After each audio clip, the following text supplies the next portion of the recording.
Hello, everybody. I have had a first things first, I've had a very stressful day. I'm in a dress shirt. I'm now removing my tie because I just had a job interview literally less than like an hour ago. So, and I honestly, I should have scheduled the stream for like 1 o'clock rather than 12 because I barely got back here in time to do, don't worry, I'm not getting naked. See, I have the stuff underneath here. Today we got a full stacked videos that we're gonna watch today, react to, because we've had some developments with some of the stuff that I covered exactly 13 days ago. And specifically, if you don't know what I'm referencing to, so on my channel here, okay, you see this video, TurkeyTom E-Girl Allegations, episode 17. So in that stream, I went over a 4-hour stream. I went over all of the TurkeyTom stuff, all right? TurkeyTom is a YouTuber with 1.6 million subscribers, and he was recently accused on Kiwi Farms, of all places, of some pretty horrific things, including sexual violence and some just really horrible things. And we went over all of that. We just went in chronological order.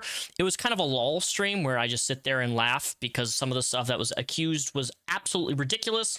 And I didn't really take a lot of it too seriously, but we went through everything just like I said I would. And here we are today, 2 weeks later. Hello from Washington. Hello, Ghost Bombs. Here we are today with a update because TurkeyTom officially responded, and he made a 41-minute video response to 2 of his exes, but one ex in particular who is way more vindictive and horrible than the other. And oh my god, so it has been very difficult for me to not watch this whole video in full, because the whole video is 41 minutes, and I watched the first 10 minutes at work when it came out, what was like 2 days ago or something like that. So it was very hard not to watch the whole thing because I want my streams to be unscripted, live reaction, as natural and as raw as they come. Literally raw. So I only got 10 minutes into this video. We're gonna watch the whole thing today. We're also gonna go over some Tectone stuff because Tectone transcripts got leaked out of the court stuff, a lot of transcripts, and there's some funny stuff that I want to go over with that he admits in court. And yeah, we got a good stream day ahead of us today. Hello chat, disturbingly Mickey, I recognize your name. Chainsaw Beauty, hello. Salty Bubble Gaming, Miss Clay Close 7, welcome. Couple names, Fanny DeVito, welcome. Wastelander Squid, Hydra Power. I see some new names that I don't recognize, so welcome.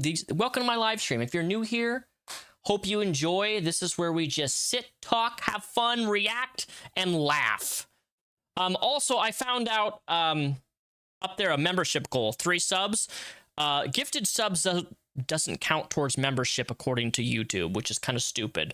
But if any of you guys want to become members today to the channel of my live streams, I stream every Thursday.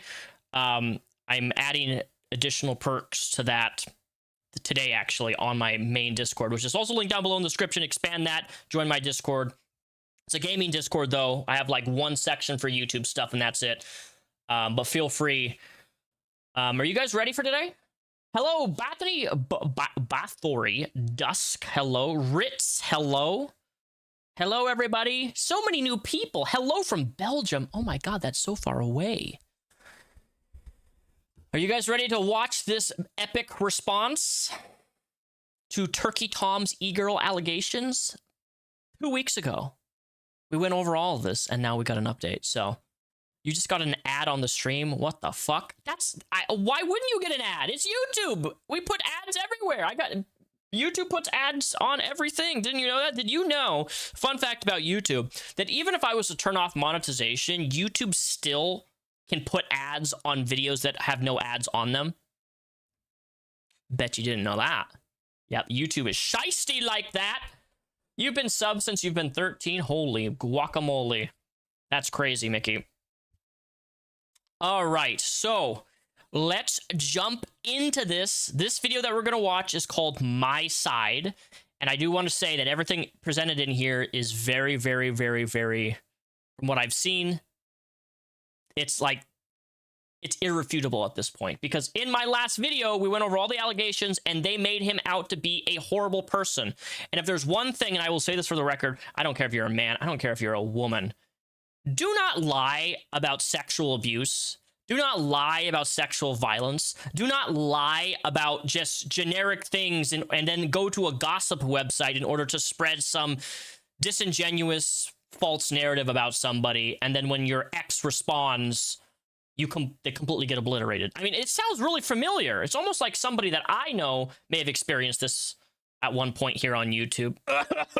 Me. But the point being is that if you're going to lie about somebody, you better do a good damn job doing so. Because this rebuttal was just, from the 10 minutes I saw, too good. All right, let's get into this. Apparently, Tom also shows their faces, and some says the first name of the video. I don't give a shit. You know why I don't give a shit if their faces are revealed or their names are revealed?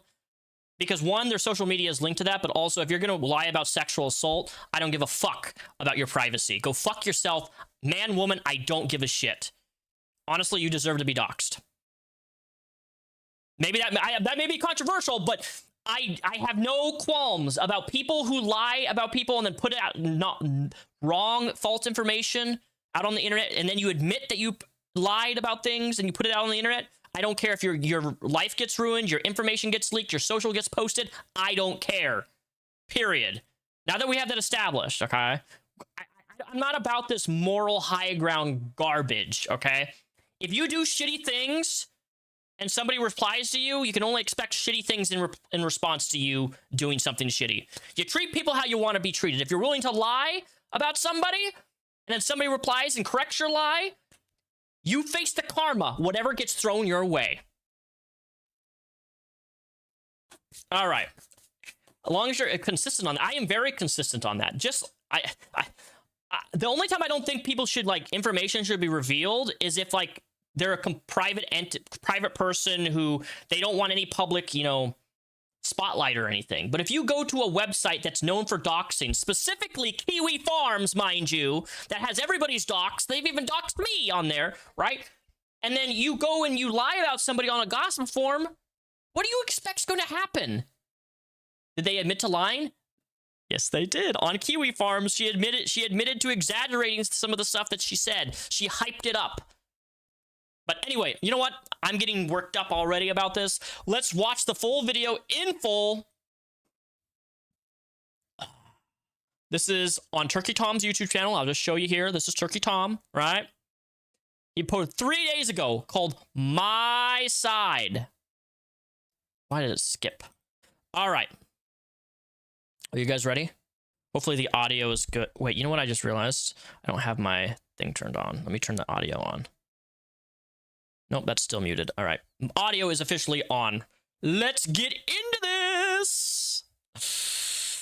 I'm sorry that this response took so long. I wanted to make sure I had all the facts together before saying anything. Recently, I've been accused by an ex-girlfriend, along with an ex-partner, of non-consensually filming sexual encounters, being so rough and inconsiderate during sexual encounters that it bordered on assault, encouraging eating disorders, being into age play, along with a litany of other completely baseless, false accusations. The two women who are accusing me, Sacramento89, real name Rowan, and Left 4 Dead, real name Katie, took to gossip forum Kiwi Farms to post the accusations, along with carefully cherry-picked screenshots to back up their claims. These claims aren't super difficult to debunk just because of the overwhelming amount of evidence I have on my side.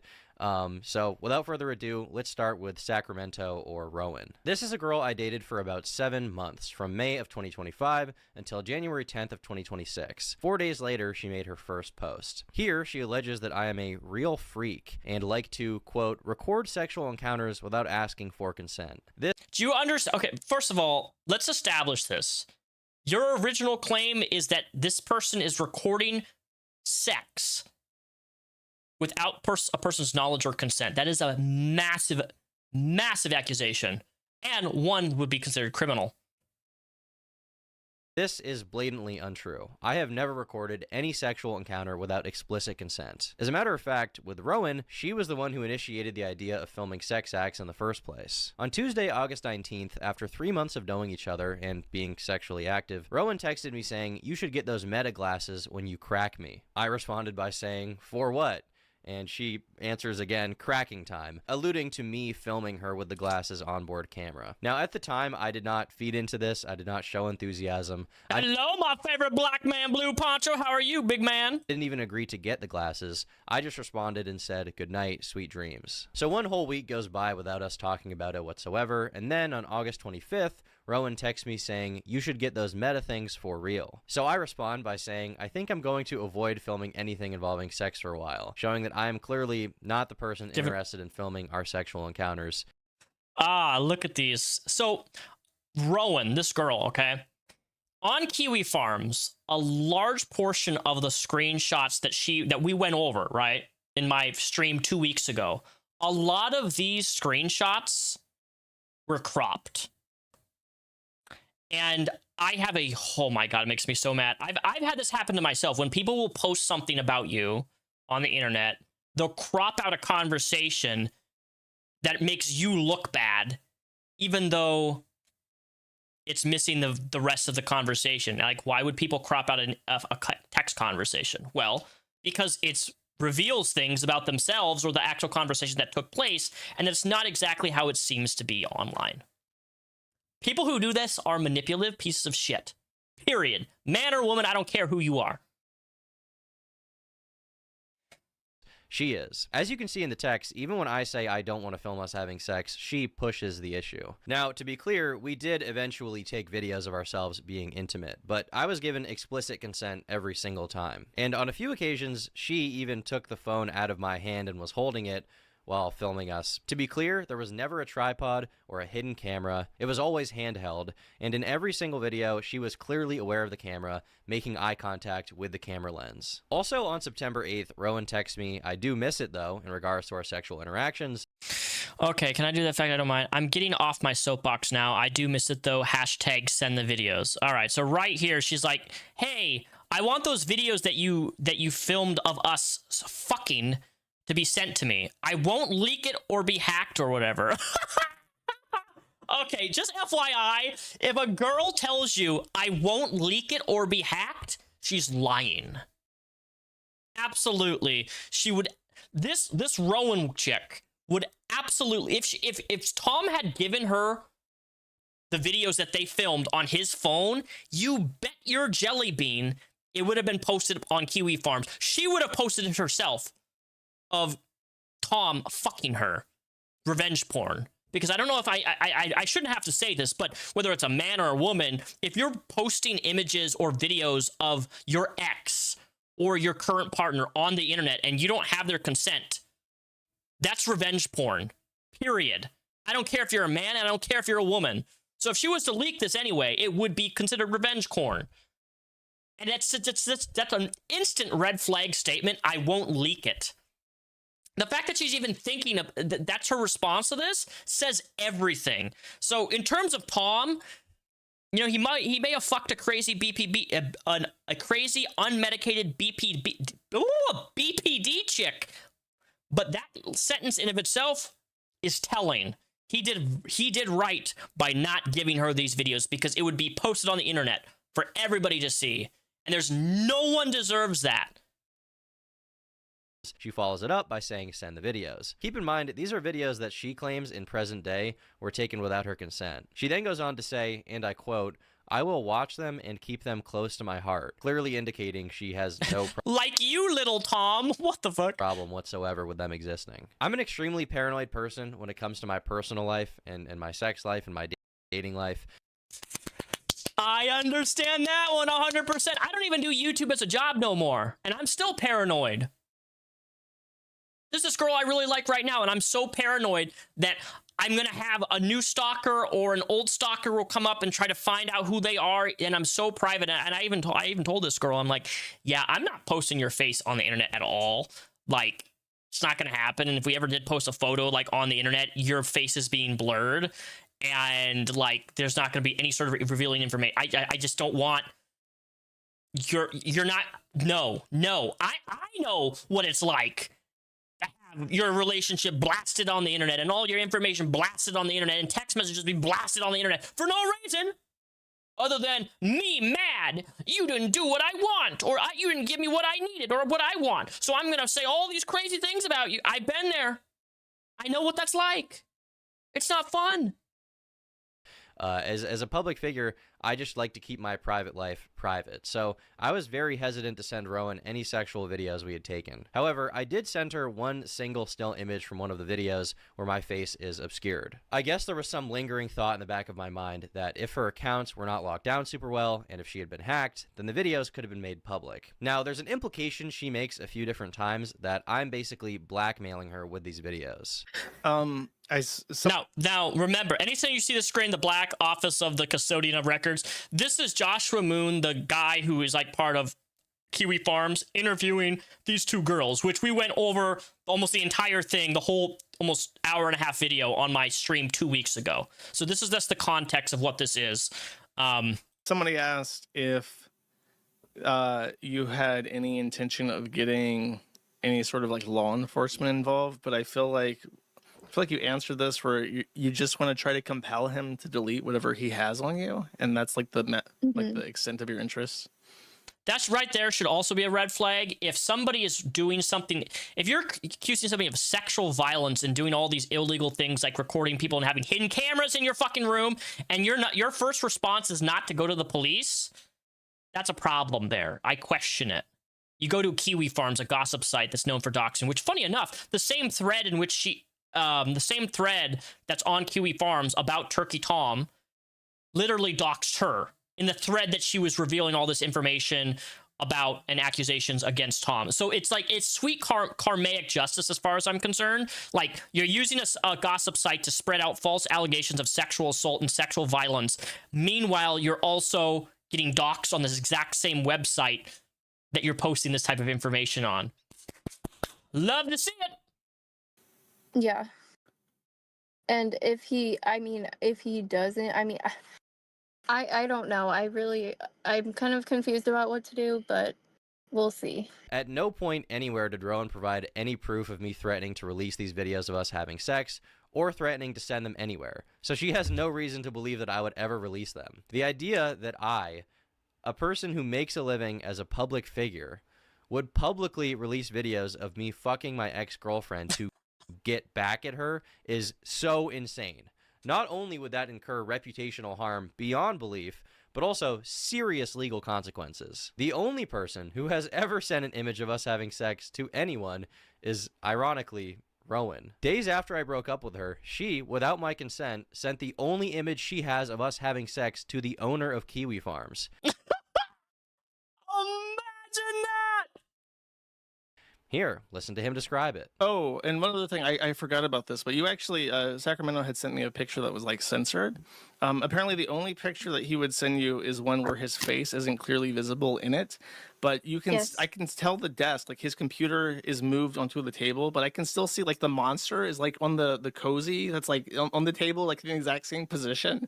So I can tell that's clearly his desk. I guess I just find it ironic that someone who's accusing me of blackmailing her with her nudes literally sent a picture of us having sex to a man that she has never met. Now, Can you break that one? Can you break that one down for me, Rowan? Please? Please, bitch?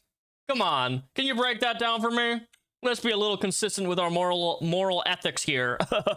Josh recounts seeing this image and talks about how hard it looks like I was grabbing Rowan on the mouth, essentially using it as evidence to support another claim she makes that I'm too rough during sex, which I find very interesting because after I sent Rowan this photo, she texted me saying, "I like when you cover my mouth like that." Again, she texted me asking me to send her the videos. Okay, I'm gonna take my Joe Rogan calm. I'm gonna take my Joe Rogan calm pills. Joe Rogan is a wise old bald player. Listen to him intently.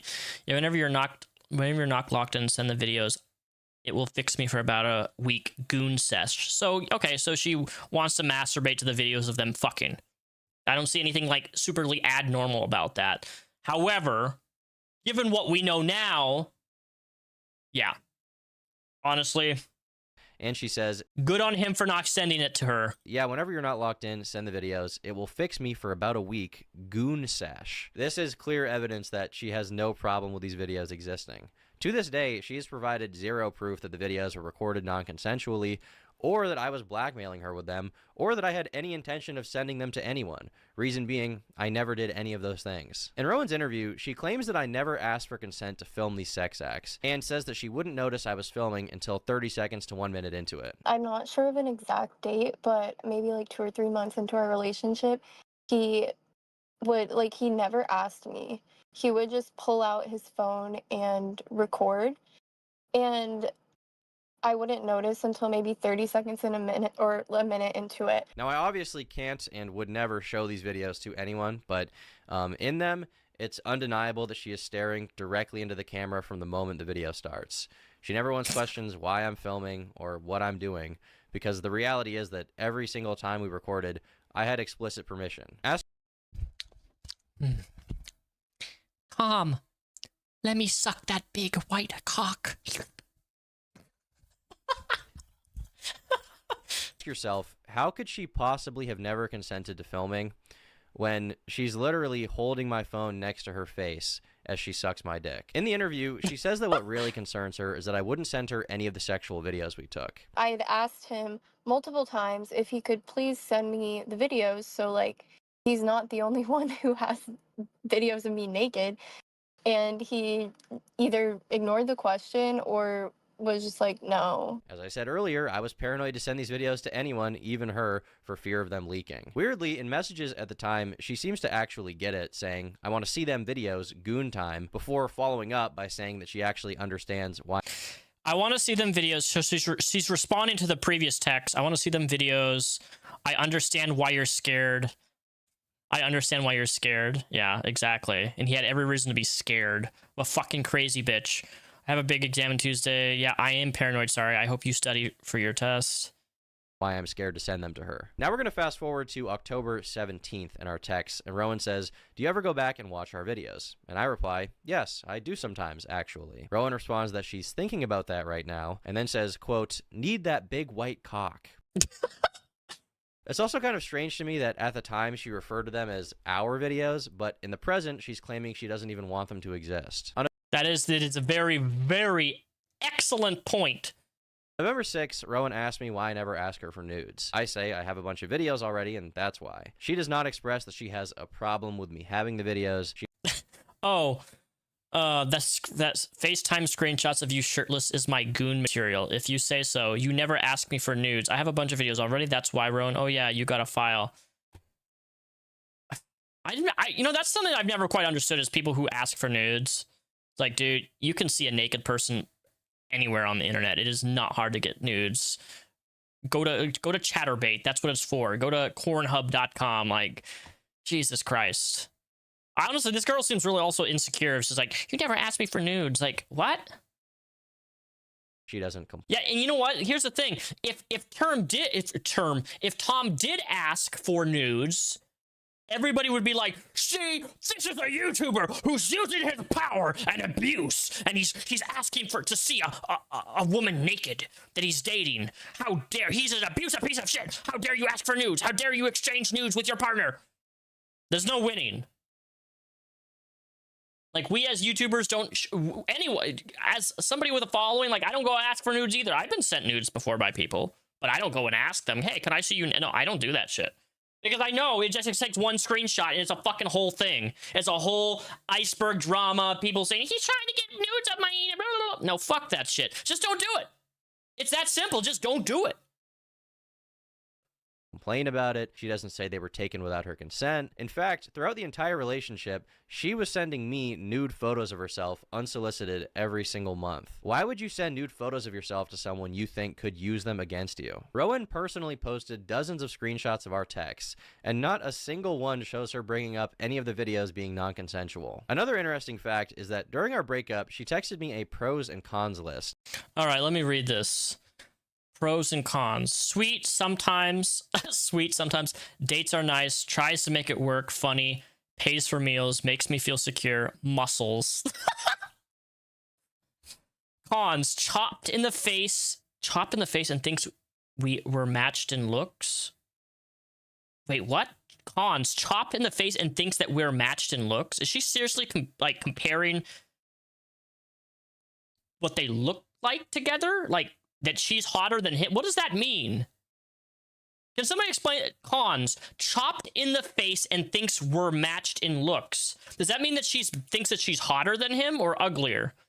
What is I'm sorry, I'm dumb. I don't know what that means. Chopped in the face and thinks we're matched in looks. Cheated on an ex. Yeah, he's been vocal about that. Okay, you know what? I am gonna say something. One thing about Tom I don't like.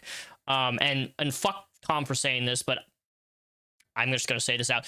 Tom, there's a video of Tom when he talks about cheating and stuff, how he cheated on his past partner. He's like, yeah, 70% of people cheat, and it's just a normal part of adulthood. 70% of people do not just cheat. And I think it's really telling that you have some inner issues if you're willing to cheat and then justify that it's a completely normal thing to do. People shouldn't cheat on people, period. If you're in a monogamous relationship, I think that's just a really bad moral and ethical thing to do. And I'm going to take the moral high ground here. Just don't cheat on people. Like, don't be with them, break up with them, and go fuck somebody. Don't cheat on them. It's really horrific, and it sets men and women up for the lifetime of insecurities and struggles when people get cheated on. It is not fun. Nobody deserves to be cheated on. Vice versa. Man, man, girl, girl, doesn't matter. Cheating's not okay. It's fucked up. Can we all agree with that? Cons, follow his friends around like a dog. Seems depressed all the time. No surprises. What does that mean? No surprises. Does it mean like no gifts? Takes hours to respond. Okay, okay. This could be an actual good con, because if you're a fucking YouTuber, no offense, as somebody who used to do YouTube, if you're sitting at home at your computer playing games and editing, you can fucking pick up your phone and response, okay? You can absolutely do that. It is not hard to do. For me personally, I do sometimes take a long time to respond because I work 50 hours a week and I drive a commercial vehicle, and my fucking vehicle that I drive has AI implementation in it, which records everything I'm doing and has been false flagging drivers that we have a cell phone in our hand when it's actually sun glare bouncing on our fucking door. Sorry. Completely derailed. Point is, no surprises, takes hours to respond, so dry and vague, rarely compliments me. Doesn't leave his house. Doesn't leave his house can be a valid one. Online all the time. That is kind of a con. Should be a red flag for some people in dating relationships. Ever since I started working these last 2 years, man, I'm barely online like I used to be. And it's really, really healthy.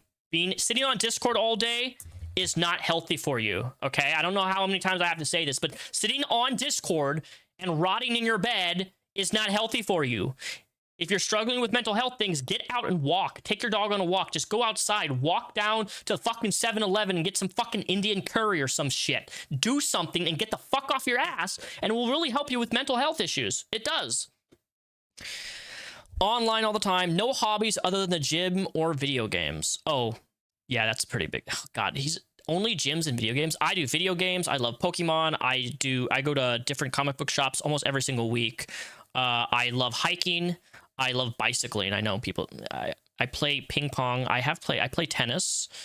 I play racquetball. No other hobbies or all he does is gym and video games. That is kind of lame. Not even gonna lie. That's Jesus. Learn something. Build Lego sets or something. This summer I'm taking glass blowing classes. Like I need to be constantly active. That's doing two things, gym and video games. Yeah, that's a con. Talks about other women lustfully in front of me. Okay, well, that is a valid con, okay? Like if you're in a relationship with somebody, and you're talking about like sexually or like, oh, that girl's so hot, I'd love to pound her, something like that, yeah, that's really shitty and will probably make any girl, even the most secure girl, feel insecure. There's a difference between like casually saying, oh, she's really pretty versus like lustfully, but then this is also coming from a pathological liar, so I don't know if these are actual cons are legitimate or not. Probably not, considering the type of person she is and what she's willing to lie about. Follows, oh, this is something that pisses me off. Follows Instagram models, OF girls, even when I asked him to stop. The context of this one for me, so I'm taking this list so seriously. It shouldn't, if you're in a relationship with somebody, it shouldn't matter if who's somebody's following on social media. Unless they've had like a personal relationship and they've been sexually involved with one another, I don't think it's justifiable for somebody you're dating to say, I don't like this person that you're following, unfollow them. I don't like that at all. And that's a red flag for me because I would never do that to a woman. If they're your exes or somebody, then that's more understandable. But in generic OF girls or Instagram models, that's stupid. Because my mindset is like, if I'm in a relationship with you, I'm in a relationship with you. I'm spending my time with you. You're in my bed. I'm in your bed. At the end of the day, who I follow on social media should not have any bearing on a relationship unless I'm like actively emotionally involved, invested with that person who's following me. I follow a lot of people who are in the adult industry, and they follow me. If a girl came along right now and told me, Daniel, I want you to unfollow this adult porn star, I'd be like, why? And no, I'm not going to, because we're mutuals. Mutuals, man. It's a whole social... Got to understand how social media works. Like, if I'm following somebody and they're following me and I interact with their stuff, they interact with mine, that's beneficial for both of us, especially from a monetary standpoint. I hate people who don't understand that. Did I hear about the Richie and social repose allegations? The only thing I've seen about Richie recently was that he like copyright struck this girl for a video that she made. That's the only thing I know. Dating in 2026 at 39 sucks. I'm hot as fuck with gainful employment and a pension. Hey, I got amazing employment. I checked my pay stub for January. For the whole year of 2025, I made $78,000 for a job being my second year. That's not too bad, even though the average income in my state of Washington is $150,000, but still 78,000 is not bad. And I have a great retirement plan and pension too, so it's pretty cool. Good on you, Miss Chloe. Anyways, let's continue. Oh wait, this still goes. The cons list is still going. Okay, so we were at what we were follows Instagram models, girls, even when I asked them to stop. No romance. I mean, yeah, that's typical with what isn't Turkey Tom like 20 years old, 21? I think. Yeah, like no romance will kill any relationship. Just be thoughtful. That's really all you gotta be. Doesn't seem to want to support me at all in the future. Yeah, that's a big detriment. Seems like he still feels some type of way towards his ex. I mean, yeah, he definitely probably does. Because we covered what his other ex said about him 2 weeks ago.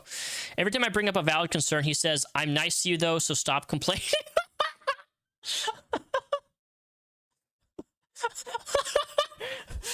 He sent dick pics to Belle Delphine's copycat before? Oh.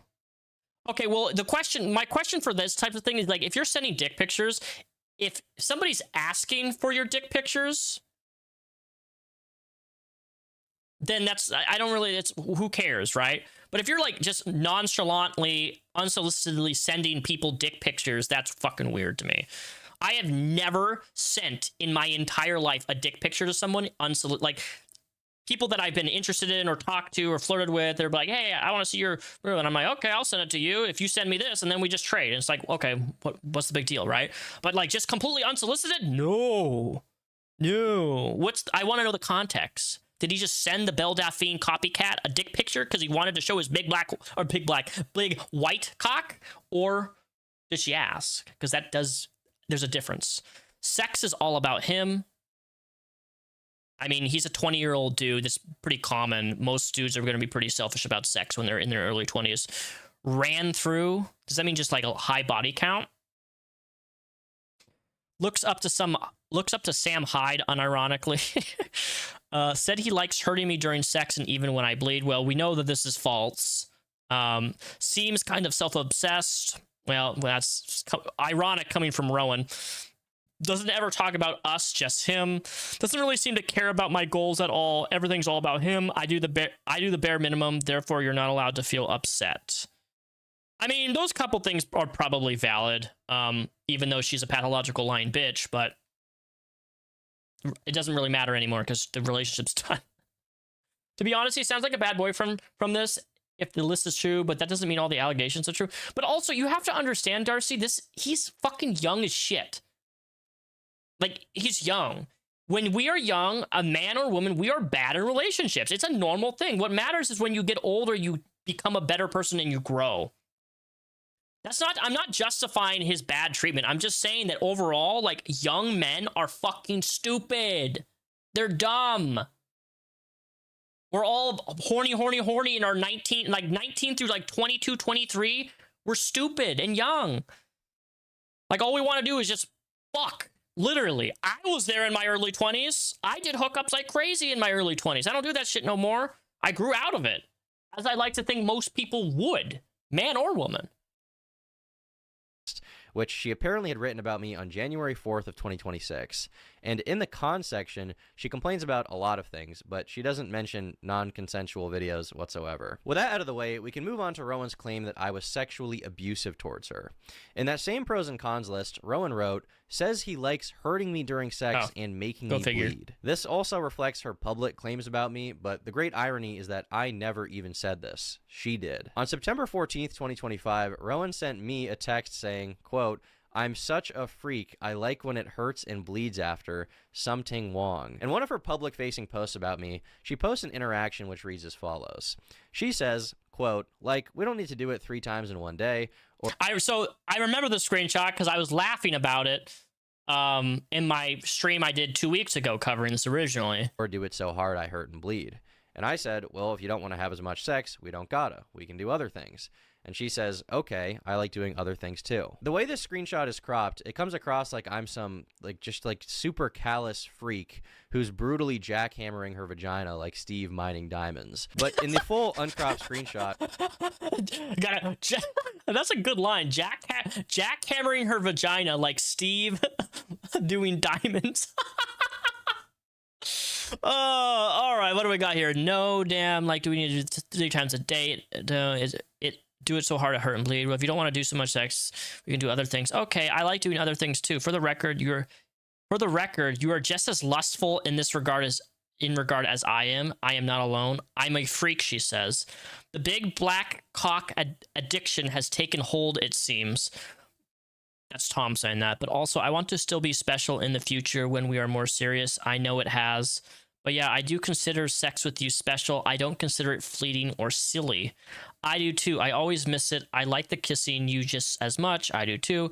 I say this, and then as soon as I see you, I'm going to be freaky again. Shakes my head. I can't resist. Are you just waiting in the airport? Her immediate response to me after that is, I'm a freak. I say this, and as soon as I see you, I'm going to be freaky again. I can't resist. In the interview, she elaborates on this even more, specifically claiming that she would bleed almost every time we had sex. Okay, and you would bleed the same? And you didn't stop? Yeah, I would bleed almost every time. This is just blatantly untrue as well, and it's easy to see by going through our text messages. On August 17th of 2025, the day after my birthday, Rowan and I were planning to go to Mass, and she wanted to have sex with me. Wait, what? We were planning on going to Mass? Is he being sarcastic? I don't know. I started my period. That sucks. I'm 40 a win. Okay, do you mind getting your sword? Oh my god, do you mind getting your sword bloody? Ew! No! That's gross! No! No! Most men do not want to have a fucking bloody cock. I will literally not touch somebody if they're on their period like that.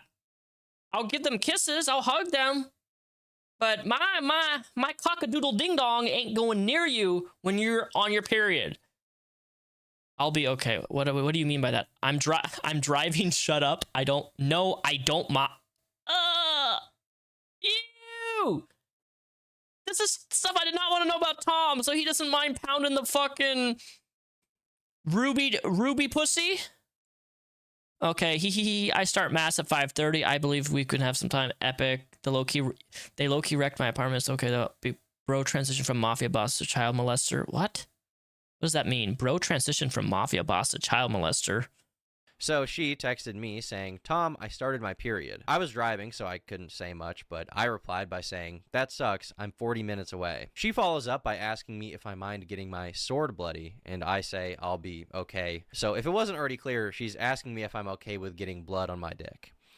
Why would this be something she... The fact that this even... Oh my god, this is so embarrassing. For both of them, honestly, this is so embarrassing. Fuck me, dude. Mine wasn't this bad. Like, the stuff... Ugh. She's even asking if every time we have sex, I'm making her bleed. Keep in mind, this is months into us going out and Oh my god. What? We used to call it getting your red wings. being sexually active, and she's still worried that the idea of bleeding during sex would gross me out. Now, as soon as she began posting about me, people were... I mean, look, good on Tom for not being scared of having blood on your cock, but yeah, a lot of men will not do that. Just saying. naturally perplexed by her claim that she was bleeding from sex every single time. They asked if she had some kind of medical problem, and she says, I have no health issue that I know of, never bled during sex before, it was the aggression. Just gave into it after a while and told him I liked it, but I bled after almost every single time. I feel like most of this statement has already been dispelled, but even the smallest detail of no medical condition that I know of is also false. On September 24th of 2025, Rowan texted me saying, I'm taking out my Nexaplan out and switching to the pill. Okay, this thing is terrible. The more I think about it, I have month-long periods and I blank. Also, I feel like it makes me feel so weird. Cannot be good for you. She's going to switch from her current birth control, Nexplanon, to the pill because she has month-long periods that cause her to bleed. So, regardless of sex, Rowan admittedly bleeds for an entire month at a time. One of Rowan's main criticisms is that I'm too rough. In fact, she describes our sexual interactions as intense, violent aggression every single time. Now, I do want to say this. Remember, when we covered this 2 weeks ago, that was one of the biggest, like, her main allegation is that he is sexually violent, which is a huge accusation to say towards anybody. I genuinely did think that he would maybe change and stop being so aggressive, because he told me before that he would like kind of chill out, but he never did chill out, and it kept being the same very intense, violent aggression every single time. She also alleges that I hit, choked, and beat her without asking, essentially painting me as an abusive partner. Unfortunately, I did still stay with him, and I know a lot of people seem to have Oh, a lot God. of questions about that, and This girl's a fucking retard. honestly, you were completely correct to question my judgment as to why I stayed with him, even though he was, hitting and choking and beating me. There's this idea she's trying to paint that in the relationship, I was constantly pushing this rough, violative sex onto her, and even though she didn't like it and was being abused, she stayed with me. I've seen some people question her saying things like, well, if you hated it, why didn't you just leave? But realistically, sometimes people do stay with abusive partners, and I don't want to invalidate their stories through my response. The real reason that she didn't leave is because she loved having sex with me, and throughout our entire relationship was constantly begging me to validate her fantasies. In this first screenshot here... Oh, here we go. Have you seen tomorrow's teaching? Yes, it's fire. I wish I was falling asleep in it. Seems kind of powerful. Okay, never mind. Freak unmatched. Would we sleep sex? Dream sex? Nah, I'm a real freak. I want to be kidnapped. Oh, on some RS. What made you think that? What made you like? Oh my God, they talk so difficult. What is with this younger generation and their ability to communicate like this? What made you like? Do you think? Nothing. Maybe it was strain cars. I don't know, man. I don't know. Kidnap is the right word. She expresses that she is a real freak and says that she wants me to kidnap her, even saying, I want to be tied up, taken to the woods, and pounded. So maybe there's something wrong with I mean, that's kind of kinky, but also like, bro, come on, chill out, girl. me. I respond by saying that we should not have sex in the woods, and she says, you nervous? Right here in this next one, Rowan says, I yearn to be manhandled and led across a dark room. That's why I like you. I reply saying, you are like a dungeon person. And she says, you are big like a caveman and I feel small next to you. In fact, anytime I wanted to have more Wait, let me go back. You are big like... Because you are big like a caveman and I feel small next to you, I'm tapped into my natural instincts. I'm like the main character from The Croods.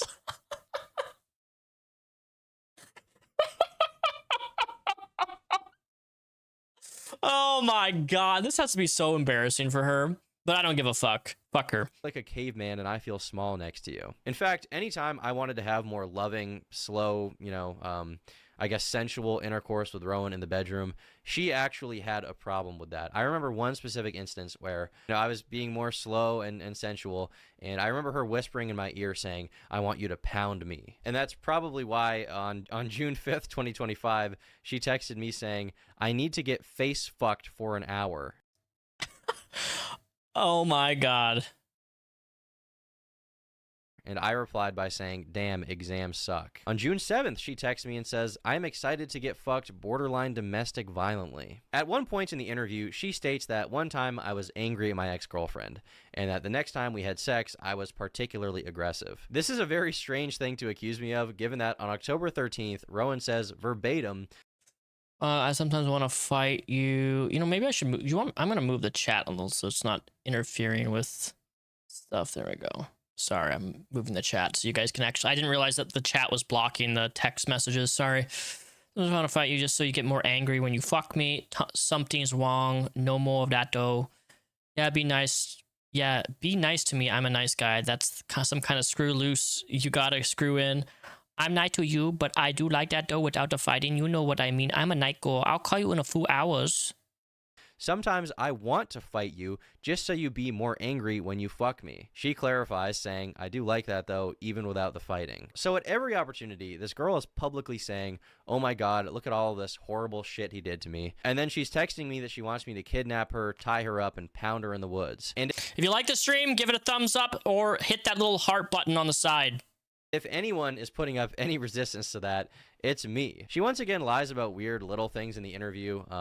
Like she says that I was her second boyfriend. He was I guess my second boyfriend. And when I heard this, I was very confused because she told me that I was her third. In my opinion, she said this to make herself seem less sexually experienced than she really is, to make the case stronger that I was taking advantage of her. Now, in this next post, she writes, "Again, I'm not alleging anything illegal, just that he would hit and choke because he was a super gooner. Sort of normalize it in my head, but it's definitely not okay to do that." So for information on how I supposedly normalize this behavior, let's go back to the beginning of our relationship and see what our conversations about sex were like. On Wednesday, May 14th, after only hanging out with Rowan once, she texted me saying she's excited to hang out with me again, and she already knows my penis is massive.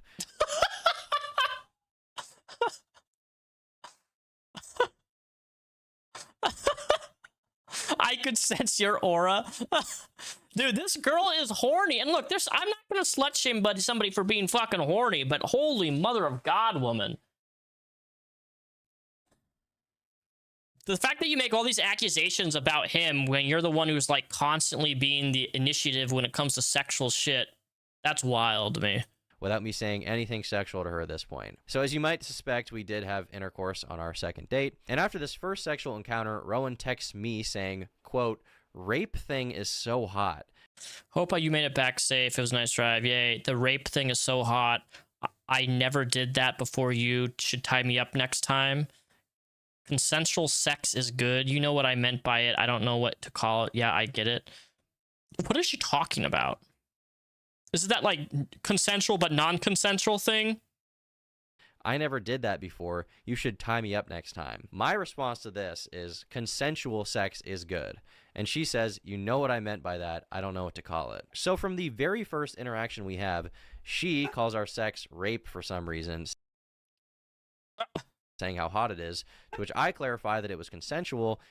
Meow Delane. Actually, she just DM'd me the other day on Instagram asking me for advice on an issue. Let me just check. I'm not even fronting. I think it's the same person that we're talking about. Yeah, she did. She messaged me a couple days ago asking me for advice on something. I don't know how to say her name. The Meow Delane, the wolf or dog girl. And she said, she's super cute, super nice, super chill. Says, I know what you mean. And for the record, I never indulged in her fantasy to be tied up, just not something I was interested in any way. And we also never did anything in the woods, in case you're curious about that. To hammer this point home, let's go over some more texts where Rowan talks about sex. On Friday, May 16th, she texts me asking when I'm free and says that she needs my, quote, big odd dick. And I say, don't... I need that big. Oh. Say, and she says, it is, and I need it. On May 18th, Rowan says she's not used to being with someone with as big of a dick as mine. She says that it hurt her, but she wants to do it again. Oh, yes, I've been posted as big as you. And she won't be a pussy about it. Some of her public... I'm curious now. Look, I'm a bisexual man. How big is his dick? Jesus. claims about me are more desperate and weird than others. Like she complains that I didn't eat her out. Like, he never once ate me out, but he would demand that I would constantly suck his dick. And, like, yeah. But here is a text message of me directly telling her, look, I want to sit on your face so bad. I don't know if you're an eater, though. Not gonna lie, I'm not. I'm a selfish lover. Oh, my God. Okay. Look. First off, a woman sitting on a man's face is hot as fuck. And you should absolutely go down and eat the coochie. Okay? Be a man and give some pleasure back. Okay? You can't be a selfish lover forever, Tom, okay? Learn to eat a woman out effectively. You'll get like a 20+ dexterity increase. look, I'm a selfish lover. And she says, it's okay. I like sucking dick more than getting eaten out. I'm a real freak. Despite her acting like I am a sexual degenerate, repeatedly doing sex acts she doesn't enjoy, here she is saying, you match my freak kind of. Not you're too freaky or we've been... I don't understand men who don't like eating pussy, man. It's fucking wild. I'll never understand that shit. Too freaky. She says that I match her freak. Here in this next one, she says, I'm getting on my knees as soon as I see you, by the way, freak mode. In this next one, I give a little bit of input. I tell her I'm thinking about her pussy. And he says, I was thinking about that pussy now. Are you still sick? I'm not sick. I'll see you tomorrow, King. I will be dressed as a pharaoh. I'll be dressed as a pharaoh. You're gonna tear it up, or what? That's the plan. I see. We shouldn't even be. I hate it when men or women get put in a position where they have to publish this type of stuff because of some cuckoo motherfucking dickhead who decides to lie about something, and then you have to drop. Man, there was a point couple years ago I had to release stuff of my own conversations, and it was so embarrassing. Like, I know what Tom is feeling in terms of like embarrassment. It's no, God, I hate seeing this shit. I really do, even though it's funny as fuck. I'm not gonna lie, it's funny as shit. Response to me saying, you gonna tear it up or what? Now, my question for you in the audience would be, do people who are into slow romantic candlelit sex describe intercourse as their pussy getting torn up? I would say probably not. Here in this next one, she says she's going to leave mass early on Sunday to go get some dick. And keep in mind, I don't want to reveal any of this information, okay? I don't want to be saying this. Yeah. I don't want to be here right now. And I would never intend on sexually shaming an ex-partner. But she's gone out of her way to not only shame me, but also to lie in an effort to paint me as some gooner, freak, borderline rapist. So let's keep going. Here. Exactly.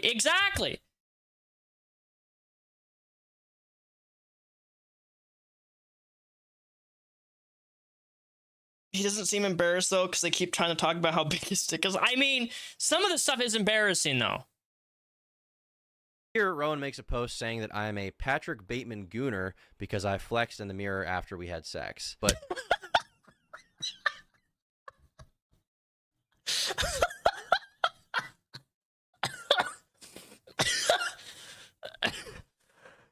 Is this... I know we covered that 2 weeks ago, but it's funnier now, given what we know. But the strange part about this is that I have a text of her saying, quote, I keep thinking about how hot it was watching myself take your big dick in the mirror. Gooner as fuck, sorry. Reading through what she says about me publicly, it's like every accusation she makes towards me is actually some kind of confession to her own behavior. On June... Well, we call that projection. That's what that is at the end of the day. June 25th, she texts me wondering if she can give me head after getting her wisdom teeth taken out. Oh, what? No way. The image AI is my friend, your boy Mo. Do you think I'll be able to give you head after I get my wisdom teeth out or not? Okay, let me tell you. You don't want a blowjob with just gums. Don't tell me, don't, I'm not gonna reveal how I know this, okay? But you don't want somebody sucking your dick with their gums. It's not very pleasurable. No, thank you. She obviously wouldn't be able to do that because it causes your face to swell up like a blimp. And she responds with, no, I gotta do it as much as possible before. Here, Rowan's asking me, am I the tightest, most perfect girl you ever fucked? On July 2nd, she says, I miss that big dick so much, I'm under spells. On July 5th, I bring up us wearing condoms, and Rowan says, ew, no, and then tells me that she wants me to cream pie her, and that she's a real freak. After Oh my god. So I swear to God, you know what would be crazy? Is if we find out Rowan's pregnant. Brother, you got it. I guess there's pulling out. Let me just, Tom. You're not watching this, but Tom. Okay. Dicks have pre-cum, okay? If you're hard, you're gonna leak a little bit. It's called seepage. It's gonna leak. It's gonna just a little. It only takes one little tiny microscopic seed to go fiddle out, and she's pregnant. This would be the real plot twist. That she's pregnant. She's gonna post her ultrasound on Kiwi Farms. That's what's gonna happen, guys. That's the new piece of information that Josh is going to release on Kiwi Farms. Can you? Oh my god. She better be on fucking birth control. Tells me that she wants me to cream pie her and that she's a real freak. After I say happy birthday, sweetie, for her 21st, she says that all she wants for her birthday is my big white cock. In this next one, she texts me saying, I miss feeling like I'm going to break in half, not gonna lie. In this next one, she says, I like when you make me choke on it and call me a good girl. On July 23rd, she says, can I come over and suck on it Friday night? Pulling out does not stop somebody from getting pregnant.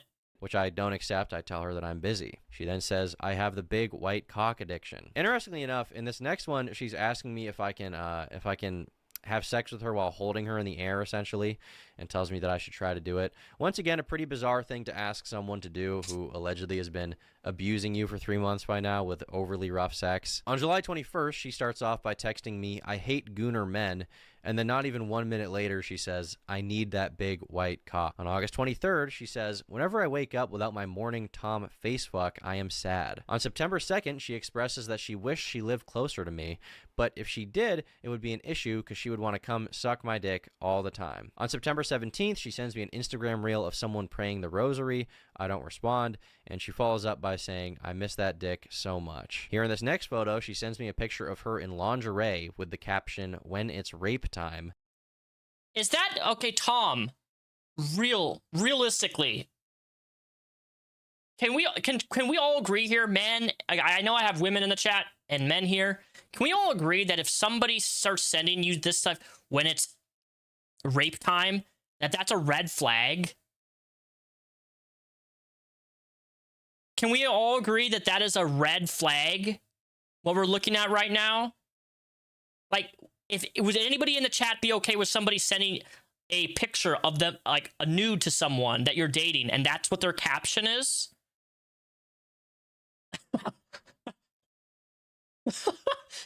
I'm sorry, but if a woman sent this to me, I'm out. I'm gone. No. Like, this Rowan chick was already showing who she was months before she ever went to Kiwi Farm. Like, fuck, man.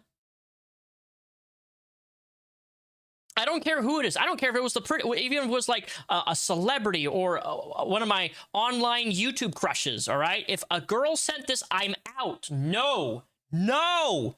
Let anyone we got 100 viewers right now. Every single viewer, if someone says this to you, man or woman, run. Do not fuck them.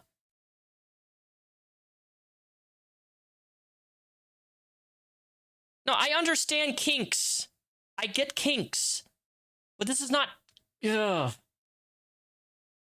When they're obsessed with it like this much, no. There's certain... Okay, come on, guys. We're gonna kink shame here. If you want to dress up in a fucking diapers, are you really gonna be like, oh, that's just a kink, man? Fuck you. No. When you're trying to pretend to be kids, it's not a kink anymore, bro. You're fucked in the head and you're a fucking pedophile. There, I said it. Sorry, I'm gonna kink shame. Like, you wanna try to pretend to be in a fucking diaper and roll a little pouch, mommy. No, fuck you. Fuck you. That's fucking weird. There is a line between kinks. There's a fine line where it's no longer a kink no more. And after she said that, all I did was respond with a photo of the movie Just Friends. On Thursday, September 25th at 7:30 a.m., Rowan says, I hope you come. I got something special for our rape times. I say, change that to consensual sexual encounters, and she says, I know. She expands on this particular message and says, are you mad at me? I know it's consensual. So even as we're approaching over 4 months of being together, she's still telling me that our sex is consensual and that she likes it. Now that I've gone through a lot of our messages, I think it's pertinent that we get into the month of October. This is the month that Rowan has publicly claimed there was one specific incident that occurred during which she asked me to stop having sex with her and I did not. To be perfectly clear, this never happened. But just to have some fun, we can go through our text day by day in this month to see which day this horrific incident could have possibly occurred. On October 2nd, she texts me saying, you are perfect. On October 3rd and 4th, we hung out.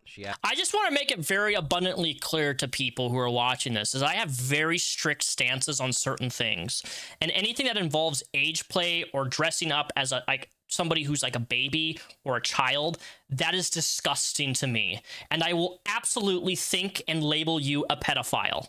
Period. There's no you will not have a conversation with me that will change my mind on this issue. As somebody who's been a stepdad to 3 girls, ever since I became a stepdad, it has changed my mind on the whole realm of kinks and fetishes and that type. There's a point where it's too far and it's wrong and morally and ethically fucked up, and you're a danger to children, and no one will convince me otherwise. And if that's too hard, if that's too harsh of a stance, please hit the unsubscribe button and click off. Asked me if I got home okay, and she says that I am her formal date in her heart. She then says that she hates when anyone comments on her body, even in a positive way, and I tell her that she should eat slop and go for a walk and not worry about it, and that she is beautiful. On October 8th, she continues being sexual, complimenting my arm. She then resends me a meme that says, me if I do not have violent sex very soon. On October 8th, she also says, I miss my handsome husband. Here, I tell her I landed in Texas. She says, I miss sucking on it. She then texts me saying, you got to start putting rape time in your reminders. On October 9th, she says that she wants to... You gotta put SA time in your what the fuck? Hang out. I say I arrived. On October 10th, she says, let me know when you get back safe. I always have such a fun time with you. On October 14th, she says she wishes she was waking up to me in the morning, and she then expresses sadness that I'm not moving closer to the city where she's from to live near her. She then states that her life has improved since meeting me because previously she was partying and going out, and now she spends time with me. On October 15th, she says, I started my period. I wish I could come suck on it. And that evening, she says, I would kill myself if I had to talk to any other man but you. I say, that's true. I'm a nice guy. And she says, yeah, I'm the bad guy. On October 17th, we've already read this, but this is once again where she says, do you ever go back and watch our videos? And I say, yeah, I do sometimes actually. And she responds to me that she's thinking about that right now and says, quote, need that big white cock. In the mirror, you dead ass look like the Hulk compared to me. Now, one thing to note here is that at no point does she express that the videos were taken without her consent. Once again, I just want to have that hammered down here. On October 19th, she texts me saying she needs my milk right now. She then says, oh my God.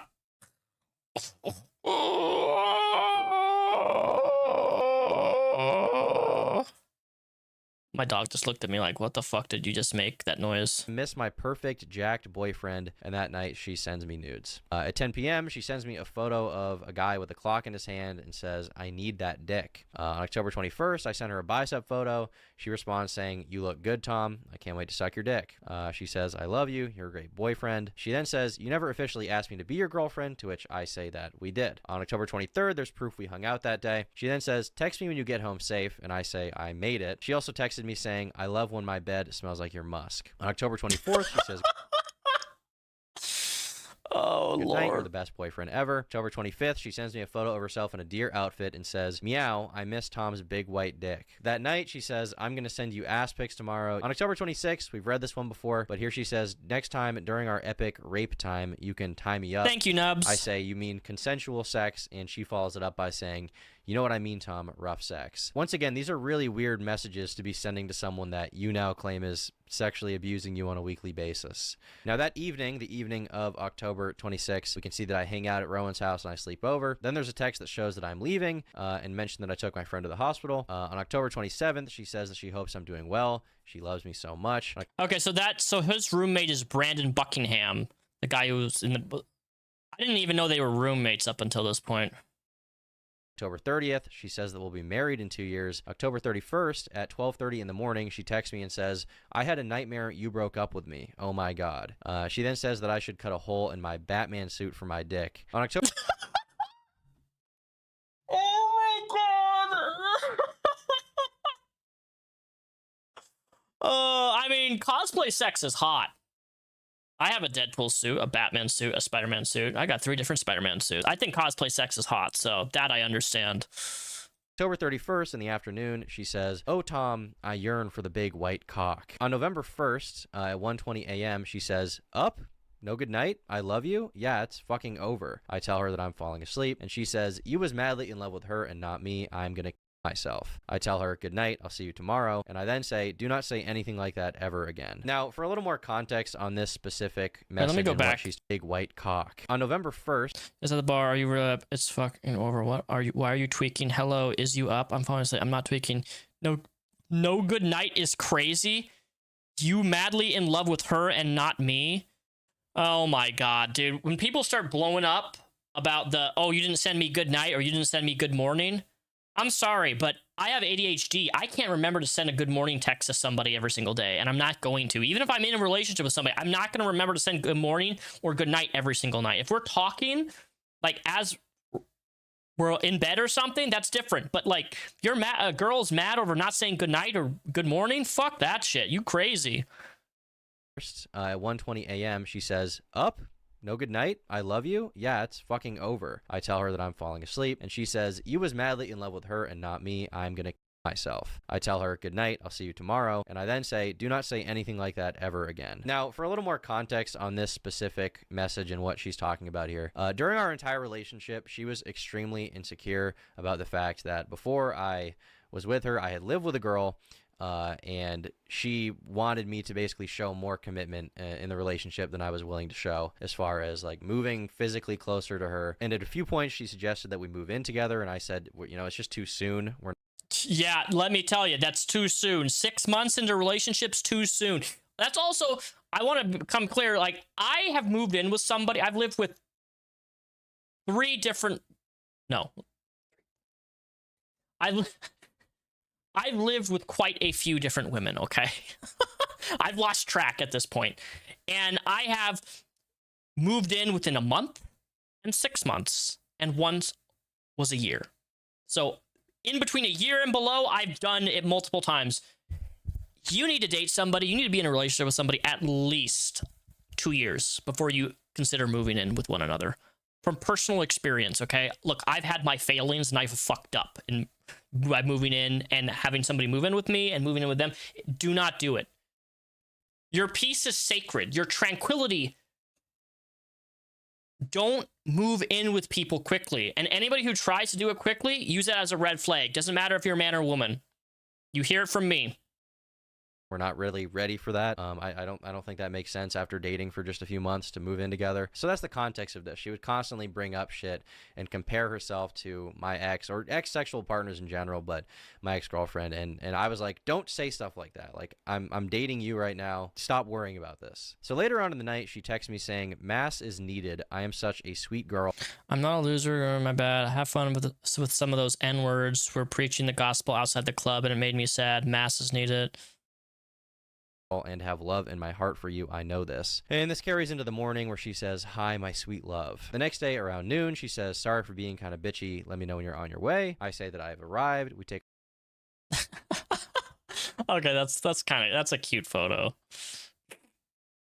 Down syndrome Batman. and dumbass Catwoman.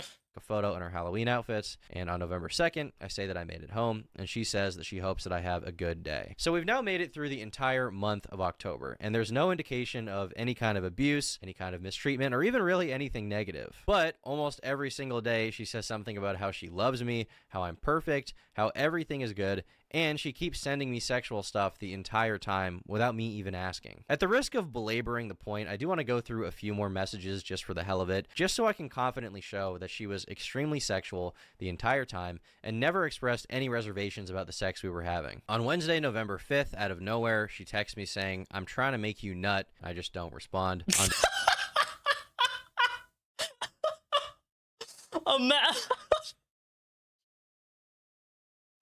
I'm trying to make you nut, and she gets left on red. Holy fuckerino.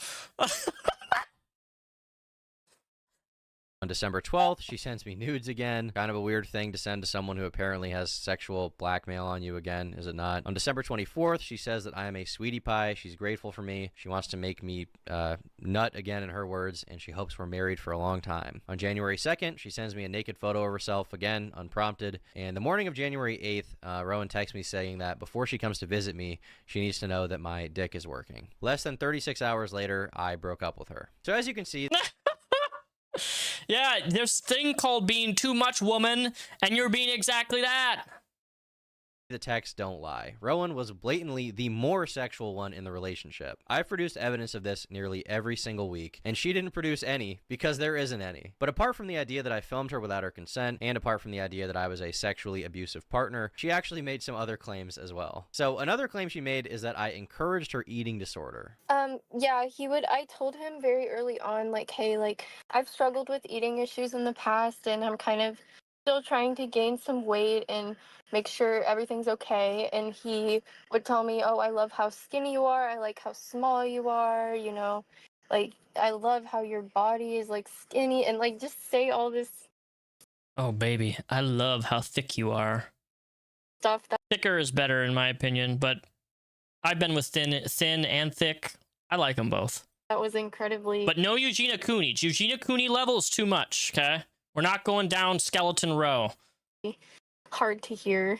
This is also a pretty serious claim, and if true, would undoubtedly make me a pretty fucked up guy. But it's just not true. Here, I directly discourage her eating disorder, even giving her advice on gaining weight, and I say starving yourself is very bad. But it's undoubtedly make me a pretty fucked up guy. But it's just not true. Here, I need to gain weight because my doctor said I'm underweight again, and it kind of sucks. I just don't know how to go about it because I've been underweight my entire life. Probably just eating a whole lot of food and feeling fuller than you want to, but that's the game. Yeah, it sucks because I want to look like a Barbie, but it's not healthy to starve max. True. If you eat well and exercise, you'll be toned anyway. It won't really matter that you put on some weight. Yeah, you're right. You're very skinny right now, so you'll have very good progress right away if you work out. I missed that time. Yeah, I'm sorry. There's no... Oh, also, I'm so sorry I started tweaking.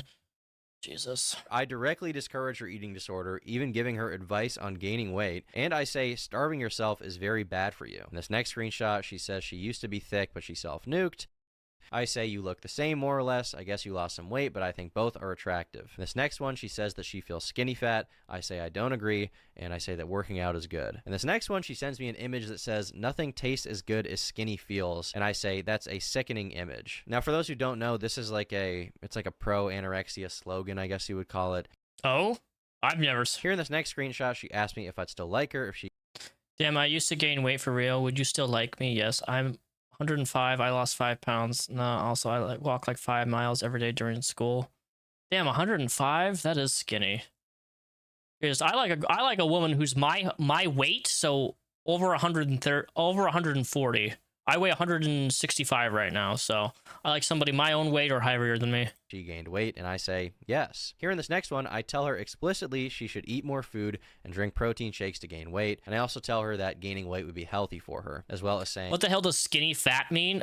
Nubs, I don't know. I don't understand the eating disorder stuff like that. I just want you to be healthy. Here in this next one, I tell her that I find her sexy how she is, but that it could be healthy for her to gain 5 to 10 pounds. So this is now 7 instances of me actively discouraging her eating disorder, despite her lying and saying that I was egging it on. Now, one of the other allegations that Rowan has levied towards me is that I'm into age play. Here we go, boys and girls. I haven't seen this. She's not alleging that I did it with her. She's alleging that I did it with another girl named Ellie, who I briefly talked to 2 years ago. Now, there's no proof whatsoever that I did anything close to age play, but I did text her about these allegations. Ellie, hey, I mean, I don't really want to post it on my story. I don't feel like coming back to social media right now, but but you have never done age play. You don't need to post whatever. It's fine. I'm sorry you're going through this whole thing again. I would prefer if you could get people to like leave me the fuck out of it because we barely dated. I'm going to try my best to minimize you without it being talked about. I mean, yeah, so this girl, Ellie, her Instagram is like a lot of Hello Kitty pink shoes and stuff like that. I don't know. I haven't actually looked into it. I don't know if she dresses like a child or not, but just because like I do also need to clarify, like, I'm into Pokemon stuff, right? That's a kid's game and stuff like that. Just because somebody has like Hello Kitty or something doesn't mean. There's this weird thing that I've seen on the internet where people will associate a fandom, like, I like Pokemon. Okay, does that mean that I'm pretending to be a little boy who's like 5 years old? No, right? Adults can like things like Hello Kitty, girly things like that. There's nothing wrong with that inherently, but it's when people pretend to be children. And when that's sexualized in any way, that's when it's an instant no-go for me. And it's fucked up and wrong. And she clearly states that I've never done age play. An ex-girlfriend of mine named Kai, who I dated for 3 years, also publicly posted on Twitter saying that I never abused her and that we never did anything related to age play. So this brings the total counter up to 5 people: Rowan, Katie, Ellie, Kai, and another random girl I banged a year ago named Maddie, who for some reason came out in the midst of all of this to post pictures of herself in my house.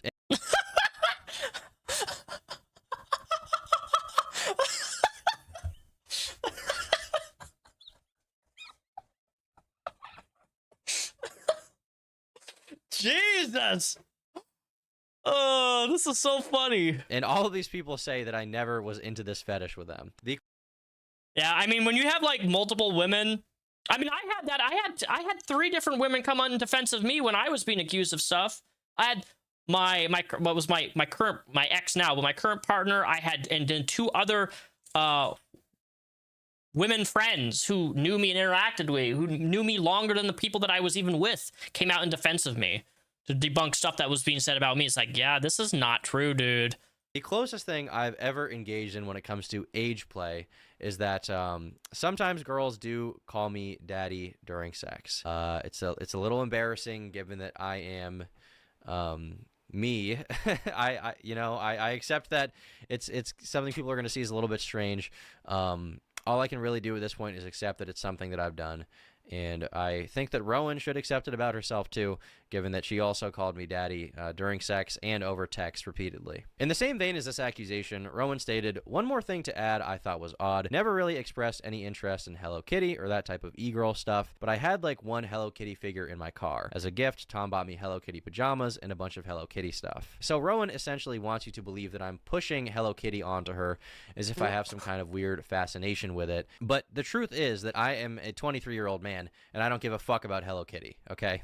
The only reason I bought her anything Hello Kitty themed at all, which was once, by the way, was because she frequently expressed interest in it. Here she is sending me a photo with a Hello Kitty figurine next to her printer. Here she is sending me a photo with a hand-drawn and colored Hello Kitty image on her wall. Yeah, she made these herself. Here, in regards to her decorating my room, she says, "No Hello Kitty?" with a Oh no. She has a Lolita poster. No! I didn't know that she has a Lolita poster. Oh my god. Yeah, I would have ran away. I would have cut it off right there. Nope. For those of you who don't know, Lolita is based on a French novel. Not gonna explain what it is. It's gross. It's fucking weird. I've watched that movie, unfortunately, before. I did not enjoy it, but I was in a relationship and they were really into that, and they basically they're like, "I want you to watch this movie. It's one of my favorite movies." And after I watched it, I was just like, I did not enjoy that. It's fucking weird. So just FYI, if women are into Lolita, run. Go the opposite way. I'm telling you, from personal experience, run. frowny face, and I say, correct. And something interesting about these texts is that she shows that she has a poster of the movie Lolita on her wall. I wonder what the movie Lolita could possibly be about. This film is about a middle-aged professor who is sexually attracted to adolescent girls he calls nymphettes. He rents a room in the house of a young widow to get closer to her 14-year-old daughter, Dolores Hayes Lowe, whom he calls Lolita. Obsessed with the girl, he eventually gains control over her after he takes her cross-country with him. Rowan even says that I should watch this movie, to which I reply that I feel like it's a movie adult men aren't supposed to see. In this next screenshot, Rowan asks me, if I start dressing like a weird Hello Kitty e-girl, would you still fuck with me? And I replied, no, I don't want you to do that. I find it kind of repulsive. Here, Rowan is texting me upset that she has to take down all of the Hello Kitties from her dorm room. And this next one is probably the strangest reference to Hello Kitty out of all of them. Here, she's sending me a video that says, get you a man that takes you to the Hello Kitty hotel. And under it, she writes, imagine the rape here. Oh my god, dude. Ah.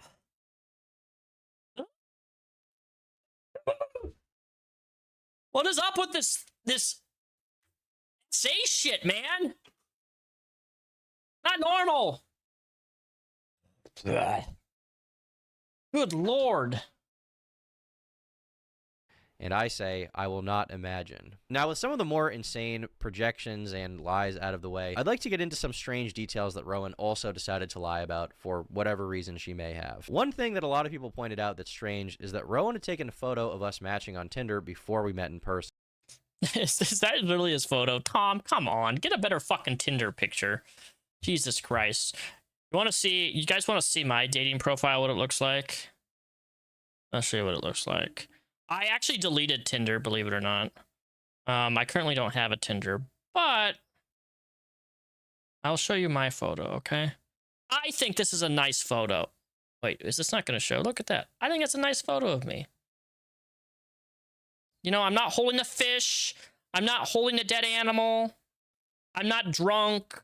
I don't have my shirt off. I'm not flexing in a mirror. Yeah, I took a picture of the match because I could kind of tell there was like something weird about this guy. Like, I didn't know if he was famous or whatever. And also, I did that to other people as well on Tinder.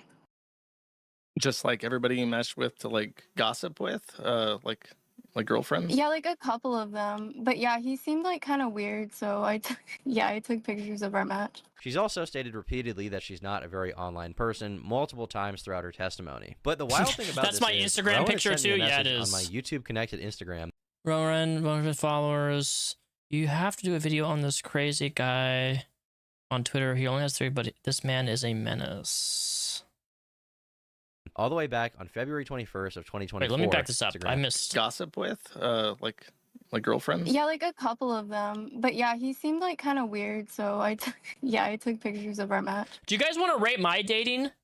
I'll show you all. You know what? Let's do it. Let's stop here for a second. Okay, do you guys want to see all my dating pictures that I have on the website Hinge? I'll show you. Okay, you saw my main profile picture. Now's this one. If this would load. Come on. Why is it cutting out my dog? Oh, you know what? I'm doing this wrong. There's me and my dog Mara. Isn't it a nice photo? My dog's wagging her tail right now. My next photo. Me and my ghost face, and it's the DBT therapy book. See? Then this photo. And look at that, I'm wearing the same tank top I'm wearing right now. Go figure. And then this one.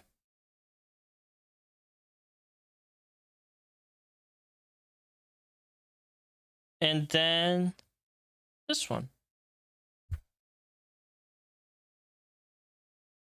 Ta-da! That's it! Those are my photos. Bad, good, ugly.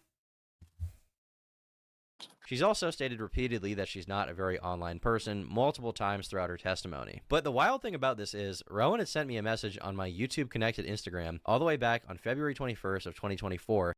Ooh, so she did know who he was.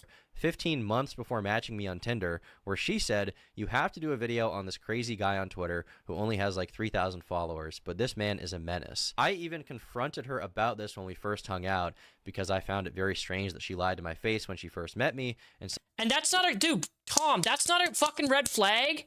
She literally lied about not knowing who you were. I've went on dates with women who have lied to me, and I immediately, after I'm done, I don't talk to them ever again. Do not fucking lie to me.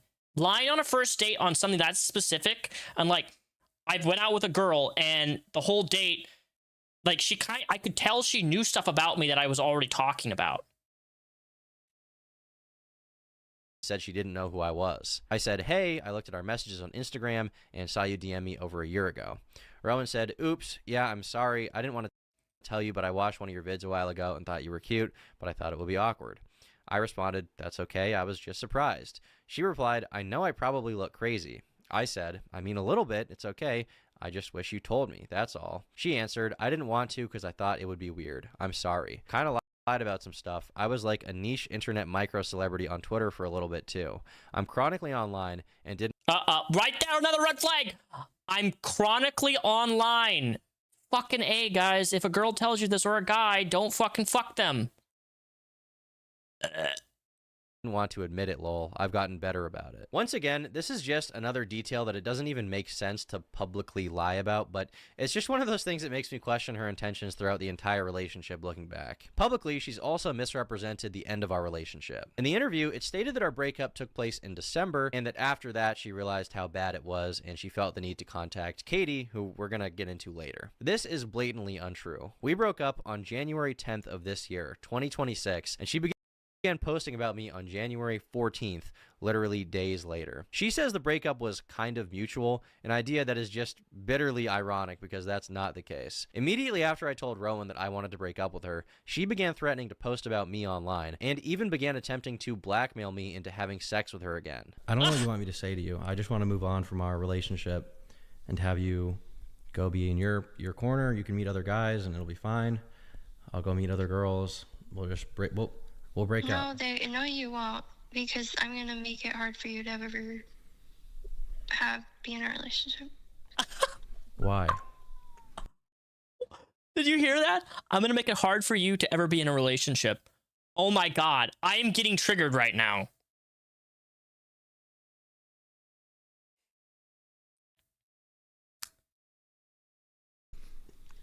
Because you don't deserve one. Why? Because you're a piece of shit. Why? Because our whole relationship, you act like everything is all about you the whole time. Okay. You don't give a fuck. You're just an awful guy, and I'm so sorry that your mom raised you. She seemed like a nice lady, but clearly she did something very wrong. Okay, Rowan, I just want to move on and have my life, and you'll move on and have your life. And we can be in our own corners. We don't have to do damage to each other. We don't have to cause each other any more anguish, okay? I just want to see you again, though. Like, do you think we'll ever be able to see each other? No! No! No! No! Why does this have to happen this way? Scared my cat. Why? Why? Why? No! No!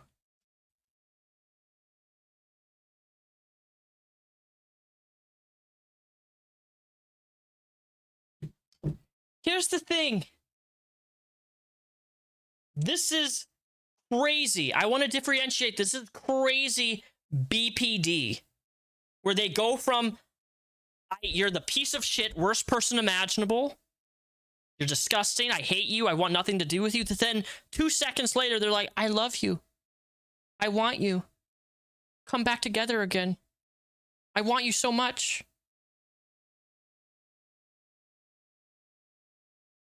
This is genuinely fucking triggering right now. And it's not, After the way these conversations have gone today, I really don't think so. Why? Because you're like threatening to blackmail me. I'm not. Well, if you don't come see me, then I will. I stated If you don't come see me, then I will. blatantly that I did not want to have sex with her. I didn't want to be with her anymore. I just wanted out of the relationship. This is something she was completely unwilling to accept, and that's why after I stopped talking to her, she proceeded to call me over 30 times and texted me 80 times with no response. Whoa, whoa, whoa, whoa, whoa, whoa. Stopped talking to her. She proceeded to Up. Oh my God, this is so reminiscent. call me over 30 times and texted me All right.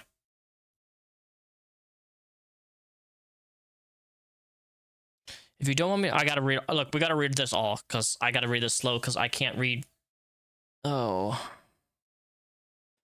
If you don't want to talk or listen to me, just say that you don't waste my time. You need to apologize. Also, I need $900 back from my flight to Maine because it was a waste of money, apparently. Goodbye, Tom. Good luck impressing the next BPD whore with your limp dick. I had screenshots of you talking about Ellie and how your dick pics were going to be put all over the internet. You're literally such a retard. Tell your friend from Dallas to hit me up. My question is why string me along for so long and say that you love me when you didn't?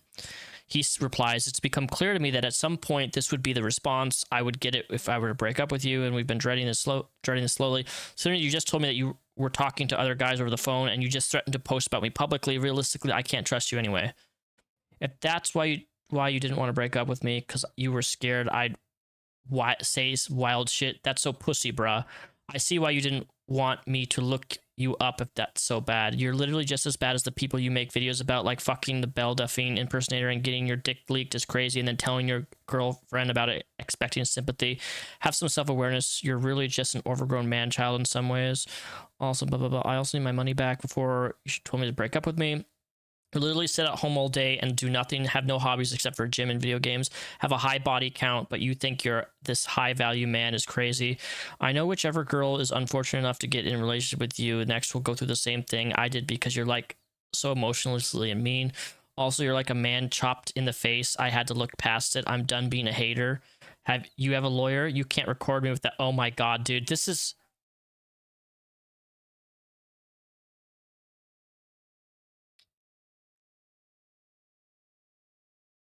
I can't say that, what I want to say. You have a lawyer. You can't record me without consent. Posting text screenshots isn't illegal, dumbass. Good luck trying to sue me for posting text message conversations on a public website. You're literally so stupid, Tom. No, you're fucking stupid, you dumb bitch cunt. You're stupid. Because you're the one who's made criminal accusations against him, accusing him of sexual violence. And for this, just for clarity context, defamation's hard to prove, but you have a defamation case if somebody's accusing you of a crime. Accusing somebody of a criminal crimes does not fall under freedom of speech. I should have gone to the police right now, but I have all the evidence. I told my roommate after this, well, Sophia, you can't even deny it because for real happened. You said it would word for word hurt you. I remember how all I fucked, blah, blah, blah. I'm getting a no contact order. I will go on your record. You're a fucking narcissist. I will also get a lawyer. I hated having to tell my mom you're a generally horrible human being. I never loved you. I just love the idea of you. Oh, I mean, that's... Oh, I've been told that. I've been told that exact phrase. Holy shit. This is actually insane. I've literally had somebody say, I've never loved you. I love the idea of you. Fucking. I'm going to the courthouse in Wonka when I get there, ordering a temporary restraining order passed on the arrest you made against me. It might go to court because both will have to appear. Oh my God, dude. This is wild. This is crazy shit. 80 times with no response. She is publicly claiming to be a victim of sexual abuse while begging me to fuck her again. Like, you've done all this, like, weird shit. Like, I don't like it. Like, you're so weird. You treat me badly, especially during sex. And, like, over the phone, I just listed everything that he had done wrong. And he was like, well, you can leave me if you want. And I was like, yeah, I think I'm gonna leave you. That's basically what happened. But there was no, like, specific, like, did you guys talk at all between breaking up and then? Tom and I? Yeah. I don't believe so, because I blocked him. Even this detail is also so insane. While it is true that once she started to lose her mind, I did stop talking to her, she continued speaking at me, alternating between begging me to forgive her for breaking up with her, saying she wanted to have sex with me again, and sending me psychotic text messages filled with lies that she... You record other girls too during sex, you record others. Dude, this is the BPD fucking cycle. Same thing, if you don't ask to pull your phone, I hope you delete them because you really have some sick power things. Choking from leaving bruises. It's good to know that I'm not the only one who felt like it's this level of like self delusions of grandeur where they just talk to themselves, and the more that they talk to themselves, the more they believe what they're saying, regardless of whether there's any evidence or anything's actually true. That's what scares me about BPD. And I do want to make something clear. I categorize BPD to 3 different categories. Category 1 of BPD is the absolute worst, and I'm going to explain to you my categorization of three types of BPD. Level 1 BPD is exactly like this girl. People that use BPD as an excuse to fucking just be harmful and hurtful, and then they use BPD as an excuse to why they do bad things and do crazy things. And they glamorize it, romanticize it, whatever word you want to use to describe it, that's what they do. They take BPD, they use it as a justification for why they do what they do, and then they glamorize it in some sort of, oh, it's my little perky, quirky little type of personality trait. Fuck you if you do that. Disorders are not something that you should glamorize, romanticize, or make out to be something that's quirky. Category 2 of BPD, people who go through a BPD episode become manic, okay, but they're socially aware of their mania, and therefore they take a step back and can disassociate and say, hey, I'm going to step away from this situation because I feel myself becoming manic, and all is well. They take some time away from the internet or relationship or whatever they need to do, and things are fine, right? Then there's category 3. A person with BPD who is medicated and have done therapy to help them with their BPD, and are socially aware. Okay? Category of BPD 2 and 3, they're okay. Category 1, that's what you need to stay away from, and that's what this girl is. People, just because somebody has BPD does not mean that they're a bad person. But in instances like this, they're a bad person. This is what I call crazy BPD, level 1. She came up with once I dumped her. Now, with Rowan dealt with, the next person I'd like to address is Clorox Katie. Katie's a girl I had a brief sexual relationship with 2 years ago, and she began posting about me on the same day as Rowan. Hi, if I'm an account, yes, he's a sure. I've been down King Road in my life. He has very evil and almost sadistic, not even kinked up, just Ashley Patrick Bateman Gooner. Rowan. Now, back when we were hanging out, she flew all the way from California to Maine to hang out with me twice. In the interview, she describes her time with me as the worst experience of her life. And then you fly back, and how did that go? How long did you stay? Horrible. That was the worst experience of my life, I think. And she also took to the forum to make some posts about me. Yes, Tom is extremely harsh during sex. I've been down the kink roads in my life, and how he acts is actually just evil and almost sadistic. Not even kinked up, just actually a Patrick Bateman-type gooner. When asked how things between us ended, here is what she had to say. I just truly thought he was a cringe who definitely was going to beat me later if I stayed around. We only had a 2-month fling, but even my insane ass was scared of how he acted, and he was also just stupid. I hated conversation with him. He was just extremely weird to me and also evil as fuck during sex. Naturally, people asked her why she hadn't reported me to the police, and her response was, I thought about the police and looked into it, but again, it being across my own state lines and in Maine, it would have had to been filed there, and I lived on the opposite side of the country, so it just didn't seem feasible. These claims are once again so absurd to me that the best way to dispel them is to just look through our messages together. In these 2 DMs, you see...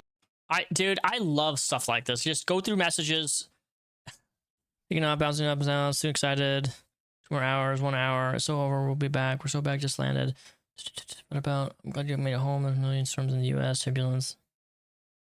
See that Katie comes to visit me for the first time on January 20th and leaves on January 23rd. She comes to visit me, she says she's excited, she then goes home, and after leaving my house the first time, she immediately texted me saying, I had so much fun, Tom, you can kidnap me whenever. I feel so alone in my bed. She then says that she has to come back. Now, days after coming the first time, she sends me nudes. Once again, this is kind of a weird thing to send to somebody that you're claiming is recording sex with you without your consent. Why would you send this person nudes? She then sends me nudes a second time.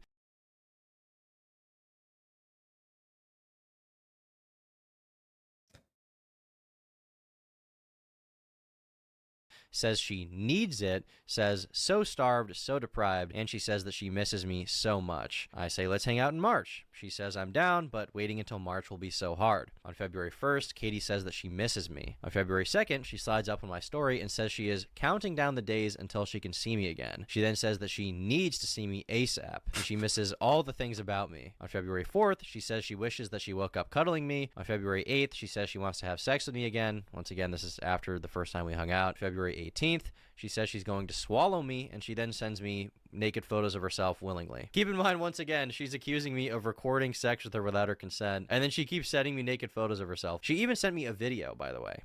She says, I need you right meow. I need you ASAP. February 22nd and February 24th, we have I miss you and are you home yet? February 28th, she slides up on my story and says, I'm gonna suck you so good. She then says, I need to see you now more than ever. Lots of hugs and hot sex. On March 2nd, she says, I like you lots. And I reciprocate. She says she can't wait to see me again. It's so clear that they planned this together because now they're both planning a response together. I think they thought they'd get away with it if they had two people accusing him of the same thing. Wait, what are you talking about? They're planning a response. That's the first time I've heard of that. They're planning an actual response. There's no way they can respond to this. How are they going to respond to this? There's no way in fucking hell they're going to be able to respond to this. She then says that she's excited to see me that coming Saturday. In the next screenshot, I say, your pussy's going to be so sore. And Katie responds with, good thing we had to wait a while because then I can take a beating. She then says, I'm ready for you to throw me around. Now, when we were discussing how many days she would want to stay, she says, as long as you want, and that we'll have so much sex and party so hard. And she then once again expresses how excited she is. On March 7th, she sends me a barrage of unsolicited sexual photos, including her with BDSM leather on her butt. On March 8th, she says all she can think about is me, and she can't wait for my dick to be down her throat. And on March 10th at 7 in the morning, which is 4 a.m. her time, she says that she is so excited to see me that she cannot sleep. Now, with the Instagram messages out of the way, we can move on to the text messages. So on March 10th, this is the second visit, right? Prior to getting there, she says that she is starving for me. Now, March 15th, this is when she leaves. She says I still have her toothbrush, but that I have to let her come back. Now, keep in mind, Katie, in her own words, said that this second time visiting me was the worst experience of her entire life. How long did you say? Horrible. That was the worst experience of my life, I think. She basically describes being physically abused in the interview. She even They were supposed on Kiwi Farms that they're going to respond to this video. How are they going to fucking do that? Dude, there's no way. There's no way. says that while we were having sex, she would ask me to stop doing something and I wouldn't. But that did not happen. You may also recall her stating that she ended things with me because I was such an insufferable person to be around. She claims that after the second trip, she began to realize she was a victim. Yeah, and that's kind of like when things really started piecing together to me that I was like, wait, I think I am a victim right now. Like something's not right here. In her words, this is why she stopped talking to me. She says that she was scared of me. She says she was scared that I would beat her. Well, on March 20th, which is after the second visit, she texts me saying, Tom, I really like spending time with you, but I'm kind of worried about if you actually like me or are just using me. Lol. I'm just BPDing. This is another BPD girl. Okay. Jesus. I mean, So I'm tweaking and need reassurance. Tom definitely has a type.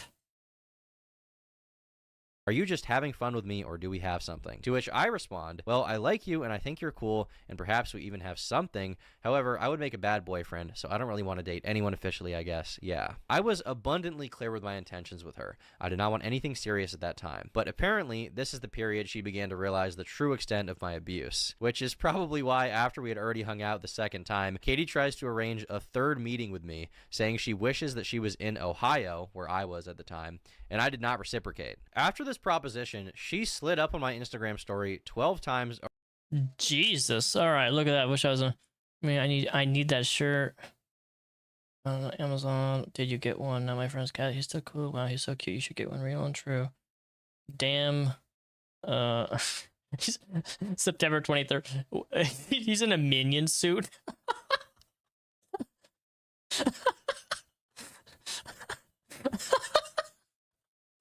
Oh, God. Over the next 10 months, and I did not slide up on her story once, not a single time. So ask yourself, do these texts sound like a girl texting a guy that she finds evil and sadistic, a guy that she was even debating going to the police about? Because to me, it seems crystal clear that she enjoyed our time together and even wanted to hang out a third time. You got to keep in mind here, she flew across the entire North American continent twice, from California to Maine to see me. After the second time, she wanted me to be her boyfriend, I didn't want to, and she then repeatedly made efforts to contact me and hang out with me again. Now, to close off the video, I think I'd like to share some interesting text that Rowan sent me about her dear friend Katie, as they're both accusing me of, I mean, whatever it is they're even trying to say at this point. After she saw that I was following Katie on Instagram, she messaged me on December 8th saying, "Did you know Clorox Katie tried to fuck Jet Neptune? Those girls too make themselves easy targets with the hair and piercings because they have sexual trauma." She then says, "They complain about sexual assault a lot because they will fuck anything that breathes." 1 month and 2 days later, I broke up with Rowan, and in the middle of her unhinged tirade about me, she told me that she would be messaging as many girls I had been with as possible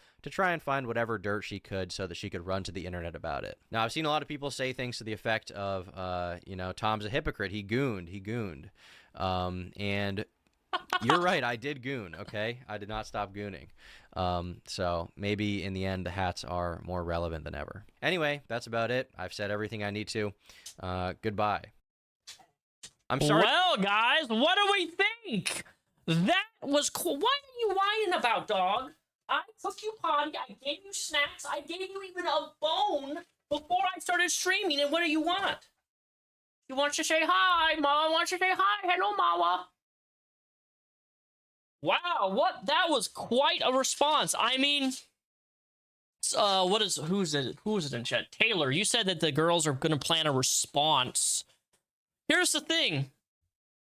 At this point, there's really no way you can come back from this. Unless, like, you insert information that may have been left out by both parties, right? But at the end of the day, this rebuttal, this response, this with the text message and everything else, completely highlights that they absolutely lied, and this was a joint effort between Katie and Sacramento Girl from Kiwi Farms of them wanting to take somebody down who they were upset, broke up with them, or wouldn't date them. Like, this is the classic college experience where somebody will just say, hey, I'm going to accuse this person of rape, even though they've never met or they don't like somebody, and they're going to accuse them of SA, and then the person gets kicked out of fucking school or college and lose a bunch of scholarships all because of an accusation. They then sue that person and then fucking win a settlement because they've admitted. Like, Rowan, the Sacramento, and Katie, women like you make it hard for actual people who've been abused sexually to come out about what they've experienced. You set women back by lying about sexual assault. Can we all agree with that in chat? Like, if you lie about these things, and people do lie, man or woman, you set people back. It's a massive disservice, an insult to people who actually are sexually abused. Now, I am curious. I'm going to go really quick. Hopefully this will... I'm curious. I want to go to Kiwi Farms. Yes, we're going to go to Kiwi Farms live on stream. I don't give a shit. I want to go... I want to see the thread. I want to see if they've posted anything on Kiwi Farms, specifically in regards to... All right, let's switch this to Kiwi Farms. We're on Kiwi Farms right now. Which page are we on? Jesus fucking Christ. I swear there was... Oh, last time I checked this, there was only 410 pages, and now we're at 589. I don't even know...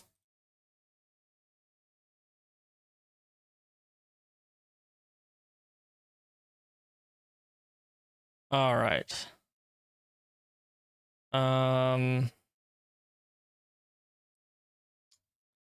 Okay, we're gonna look through this.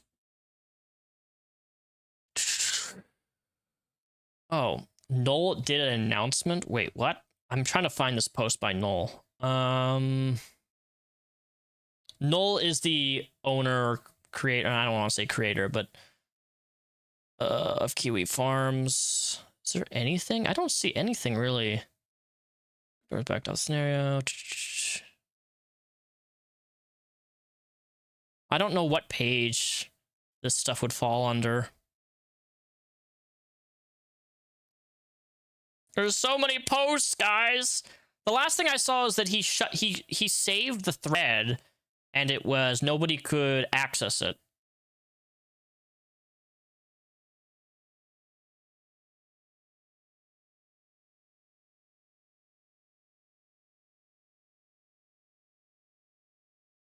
All right, I don't really see anything.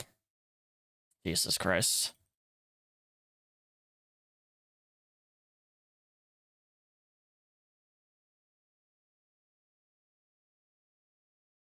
All right, well, we're gonna go back. We're gonna go on the next segment, which is Tectone. Do you want to let's do Tectone now? Let's go to Tectone. Sound good? A lot of drama and controversies about Tectone's recent finished court case, which we went over in the first part of this series, mainly covering Ms. Kiff's allegations. However, a lot more information has come out regarding his case, including documentation proving that he had a protective order put against him and he can no longer own firearms for 10 years. Along with this, Also, guys, if you like the stream, make sure to give it a thumbs up, and by all means, hit the first link, the Repsion name, down below in the description. Become a member of the channel. You get exclusive perks. And if you pay high enough, you'll even get my personal phone number. But only one person's done that. Against Tectone, with some coming in support of him, saying this is just a civil case, but there is lots of varied opinions. Legal Mindset is a YouTuber who came out to mostly defend Tectone. I don't like...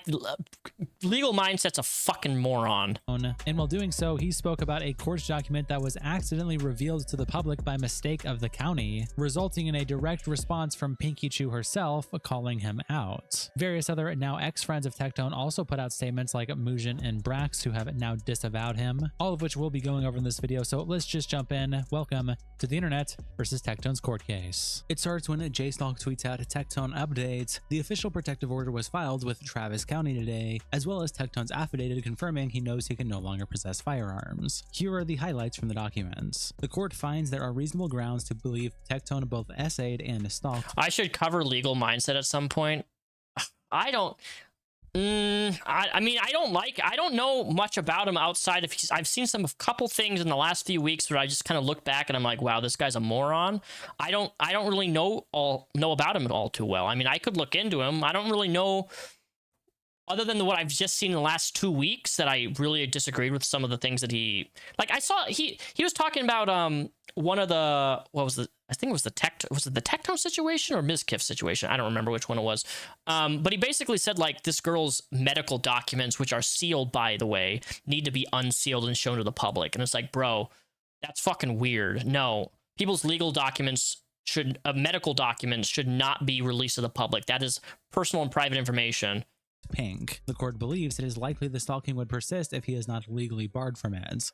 Rob Media has a good video on him. I'll check that out, Cold War. Or join my Discord and then post it in the YouTube section. Order persists until January 23rd, 2036. Tectone will pay $15,000 in Pink's lawyer fees. Tectone cannot share any photos/videos of Pink with anyone. Tectone cannot communicate with Pink directly or indirectly except through her lawyer. Tectone cannot engage in any conduct that is reasonably likely to harass, annoy, alarm, abuse, torment, or embarrass Pink directly. Tectone cannot go within 200 yards of Pinky Chew or her residence or her place of work. Tectone cannot possess or receive firearms. Then there are the various screenshots attached. For example, here you can read, it says finds that there are reasonable grounds to believe the respondent committed one or more of the following offenses. And wait, did I click on the wrong video? I think I may have clicked on the wrong video. Where is...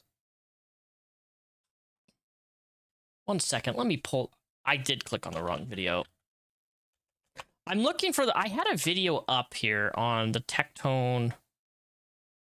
Where's this at? Videos...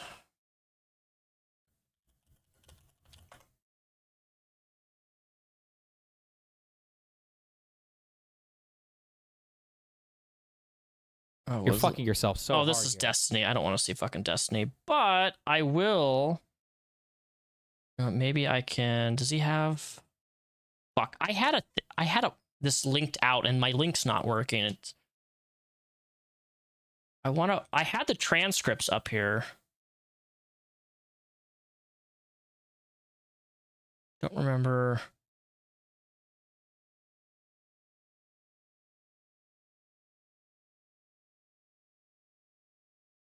Fuck, dude. There's mind you, there's 225 pages of this, and I had it somewhere around here.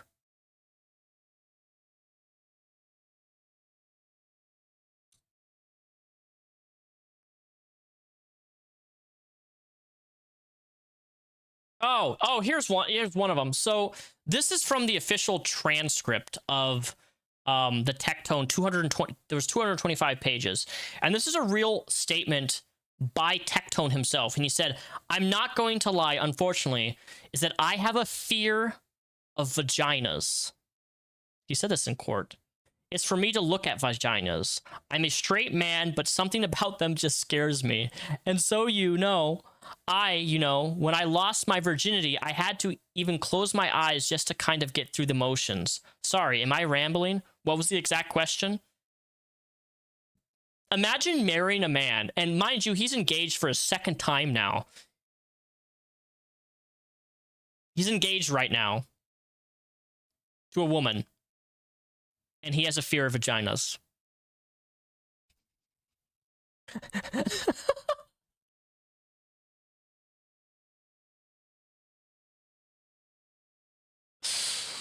Everybody was going to know the truth, that he was coming after me, that there was explicit material that he shared with multiple people, and that he will post them online if I don't retract statements. And it's almost 200 pages of it. Oh, where's it at? Oh, this is the best one though. Okay, I want you to look at this. So if I can explain on that.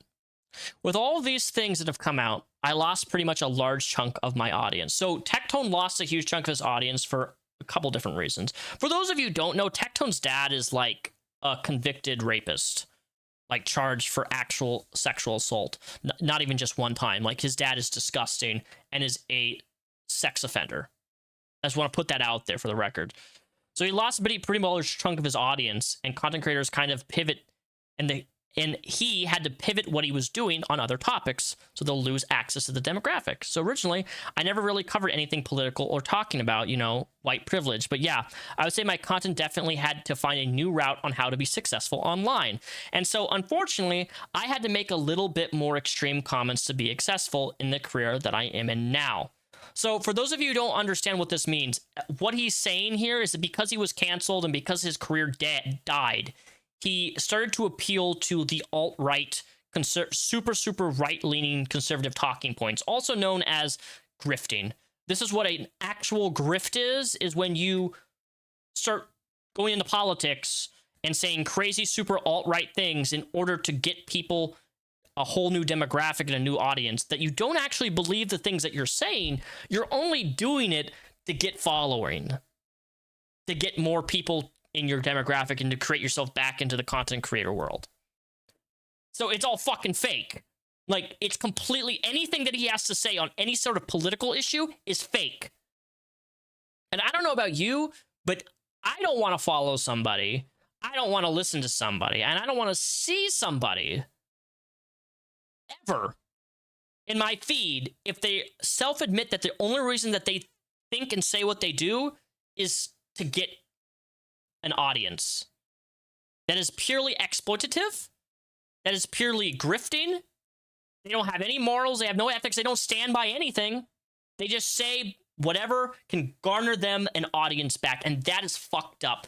That is, and this is why, especially Tectone now, I've looked at his channel before I came on here, and he was only like he was getting like 50,000, 100,000 views, and now he's like, his views are just steadily declining because I think because of this stuff, people are really seeing that he has no validity as like a person. He is not his own person. He can't, everything he's saying is fake, and it's ridiculous that he would admit this. But also, I'm glad that he did, because now we know, right? These crazy people who just appear like libtards, the alt-right. Ugh. It's ridiculous.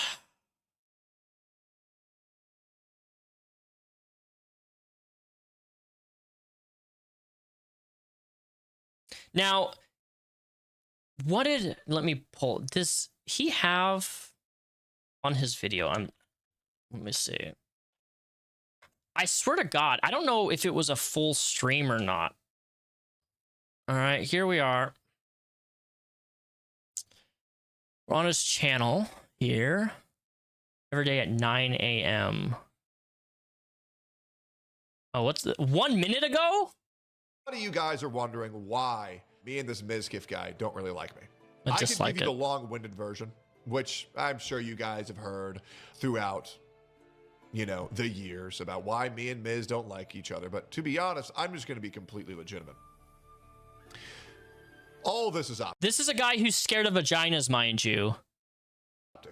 It is. If I'm Look at gonna that. give I was you the first straight and narrow dislike. shot, this whole hatred that Miz has for me, it's not even legitimate. It's completely fraudulent. It's all for show. It's all glitz and glam. It's all fucking rockets trying to distract you of what's going on. The reality is that Miz is a guy who has completely let his life devolve into content creation. Miz doesn't care about you. Miz doesn't care about me. No, I'm not going to write that. I'm going to get fucking community guideline strike if I type that. About is the viewer count going up and people talking about him and his reputation. This isn't some 1 million year. But that's what you admitted in court. That's exactly what you do. You care about getting the demographic and views because that's why you pander to the alt-right. You admitted this in court transcripts. How can you fucking sit there and like criticize somebody for the exact same thing that you fucking do? Blood feud. It's just not. All this is Miz trying to distract himself from what is going on with him. In case you don't know, Miz is having his own issues, which I don't even feel like talking about. I really don't. But he's involved in a lawsuit with several people right now. And, you know, the infamous clip of him claiming that he got beaten by his ex-girlfriend who threw plushies and t-shirts at him as he, you know, punched holes in walls and broke doors. Everything that you see on Mizkif's stream. Okay, this is boring. This is Asmongold. Reddit mod ruined his life 8 hours ago. Delusional woman refuses to say woman. Where's his fucking Billie Eilish is a hate Markiplier now. What the was Epstein doing? Addressing it. Is this? No, I clicked on this. It's very, very, very always handheld, and in every single video, as I flexed and tell her I landed. And Where's it? I thought he made a. Dude. Iron Mouse. I almost died 3 weeks ago. Kai Sinet and Change 2 weeks ago. I'm sorry, Miss Kiff 3 days ago. Stupid woman. They fear Asmongold. It's. I don't even see. Whoa, wait, what's this? I haven't even. Hey, what's up, y'all? Been a while. And I was hoping to keep it that way. I've really enjoyed the past 9 days. Not been thinking about content creation in the space pretty much whatsoever. God, and I thought I was ugly, guys. He is on another level. Memes here and there, while really, you know, meditating and trying to better myself every single day with my diet. Sorry, I got a doggy door and I think one of the cats is trying to crawl through it right now. It's really funny. Yeah, I'm down 16 pounds so far.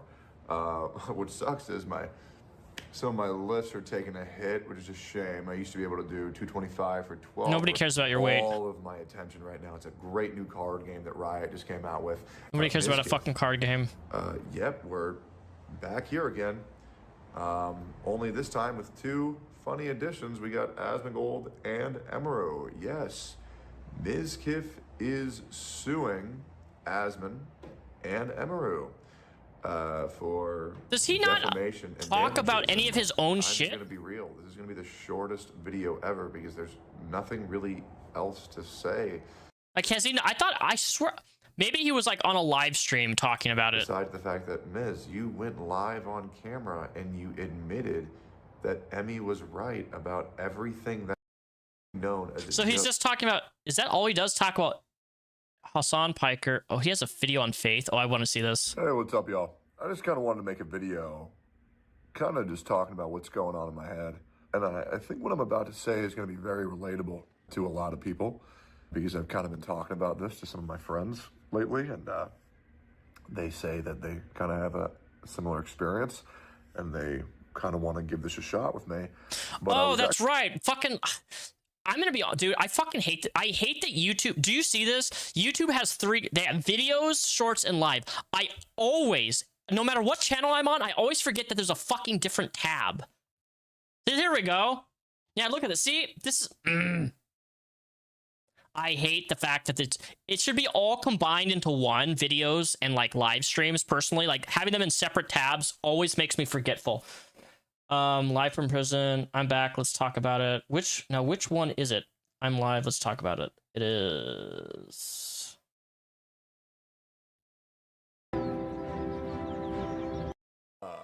All right, so just to verify, oh Jesus, there's so many fucking people here. Good God, oh man, I feel like I've been gone for 10,000 years. Yeah, guys, the Wi-Fi from prison is pretty good.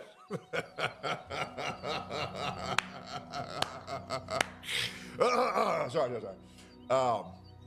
Yeah, sorry. Just trying to figure out what the fuck is everything on my screen. Okay. Oh, there's my first rapist. That's fun. All right, that's one. All right, so we have this, and we have this. Okay. So I'm trying to figure out what that's all about. Does this guy not know how to stream? To help me out with this. Fuck. Okay. So this is probably YouTube, right? It says at everybody. That's a little bit ugly. I don't know if I can change any of that. Can you just get on? Do I sound okay? Let's just address the elephant in the room. There we go. This is what I want. I'm bald. Yep. Been working on it. No cure yet, but you know, maybe we'll give it a little bit longer, and maybe we'll get some salvation. This is you. Okay, so I have 3 monitors now. This is very confusing. Also, he plays dumb a lot. Oh, Lucari stuff. Oh, Jesus Christ. Oh, fuck me, huh? It's gonna be one of those streams. Man, I remember, oh, fuck, dude, I envisioned it so clearly. I come back and there's trumpets, there's 1,000 people. Man, the view bots are going hard today, huh, guys? So I'm gonna press a button right now. Okay, who's still here? Oh my God, there's 5,000 viewers. Oh my God. Jesus Christ. Saw each other. But, you know. Is he actually going to address anything here? Come on. Camp Canute Season 1 with my best friend, Mizkif. W's in the chat for Miz, by the way. We'll talk about that later. We'll talk about why Mizkif was the greatest thing to ever happen to my career later. And dude. Oh my God. Man, today's going to be fun. Yeah, I'm down to 215. I know here because I just can't focus with the you know, I'll put it back on. We'll figure it out. Does this sound nice? Does the audio in the back sound nice? Sorry, we're figuring a lot of things out right now. Yeah. Can you address the elephant in the room now, please? Oh, don't worry, we're addressing okay. I'm gonna say this very specifically. Okay? And so we're all gonna listen up. I believe that if you're here until the end of the stream, you're gonna feel very satisfied. Okay? Just like your mom. You're gonna feel very satisfied. And I want to speak very specific. He's so funny. I'm going to address like hilarious, every man. false allegation that I can. So every false allegation that I can talk about, I'm going to here. So hopefully everything makes sense. Okay? Hopefully everything makes sense. Man, dude, you know what's really funny? I got asked earlier in the stream, how do you feel? You may not believe me. You may not believe me. I feel great. I do. I feel awesome.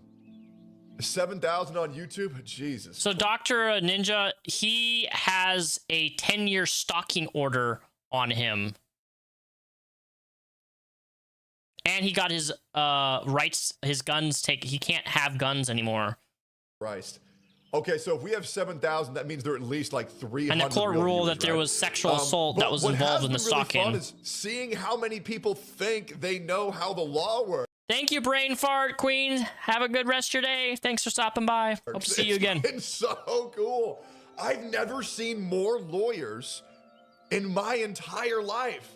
I have not seen. You know what's crazy? Like, dude. Everybody's a lawyer these days. Everybody has like these criminal like degrees. They're like, well, actually, I watched Law and Order first, and actually, this is what that means. That's crazy. That's very interesting. Can this dude get to the point? Hey, Holy welcome shit. to streaming, man. That's kind of all it is. Yeah. Yep. Hey, yo, guys. I'm gonna need some super chats and some subs and some money right now. I'm not gonna lie, man, because you know we're on a clock here, guys. I'm trying to make at least $500. Okay, I want to go buy a PS5. All right, cool. Yeah, so let's get those going, man. Let's get it going. You seen the Epstein files? Yeah, those are very interesting. I think you guys will be very satisfied. No. Oh my God. Okay, question. Honest fucking question. For fucking ugly. Holy shit, when did this happen? Okay, well, I don't know how to fix this. Barrier. What is that? How many? Is that rupees? Hey, I have not walked out of a movie since like 14 1 hour years and ago. 25. Oh my God, Cold War, you're amazing. 1 hour and 25. Thank you. Suck. Like I can't fuck. I'm I not. sure hope Lakari's not on the Epstein list. But yeah, if he did that shit, fuck him. If he didn't do that shit, well, 1 hour.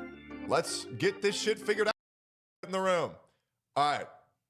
A lot of people want to act like they're lawyers these days. Okay, they do. What is a civil case? Spoiler alert, guys. I lost a civil case. I did. Hey, I did. And we're going to talk about, I lost. It's true. And we're going to talk about everything. What is a civil case? So a civil case is essentially a vibe check. Oh my God. No. A vibe? Where they see, how were this guy's vibes? That is not what it is. Unfortunately, I'm fucking retarded. Yeah, L for me. I'm fucking retarded, and I run my mouth way too much. One thing that I've learned, and throughout this slideshow, there's going to be consistent change. I am going to start tweeting 95% less. I uninstalled Twitter on my phone, and I'm not going to tweet for 1 week. Yep. Because... Oh, wow. That's great self-control, man. A civil case isn't determined by proof. It's determined... Yes, it is.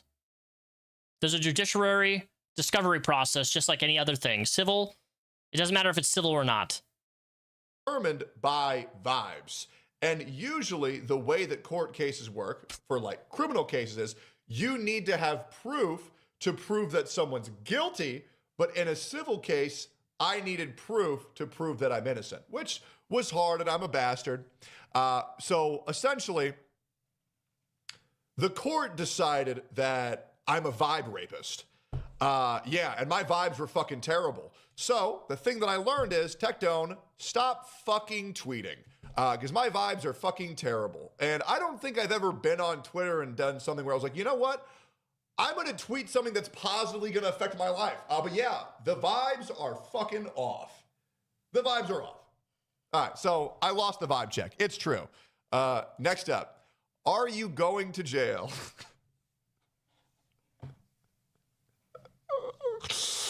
Oh my God. Oh, what is that photo even? I have seen so many people on Twitter tell me and inform me that I'm going to jail. Yep. Dude, I have seen people on Twitter say with complete certainty that I'm in fact actually already in jail. Yes, there are people who literally think that I'm going to jail. I want to make this very clear. Okay? And I'm going to say this. I mean, I haven't seen anybody say that, and you can still be charged with sexual abuse and not go to jail. That's not how this stuff works. One time, and I'm going to move on. Guys, there was already an 8-month police investigation on me. They found nothing. The case was suspended. I have no criminal charges. I was not convicted of any crime because I didn't fucking do anything. So no. So in civil cases, the standard for evidence is lower. That is true. But in order, you still can't just get a stalking order on somebody without some sort of judiciary evidence showing that you're a stalker and the fact that you're a danger, because his guns were taken away also, additionally. So. No, Just because something has a lower amount of proof doesn't mean that it's not valid. I'm not going to jail.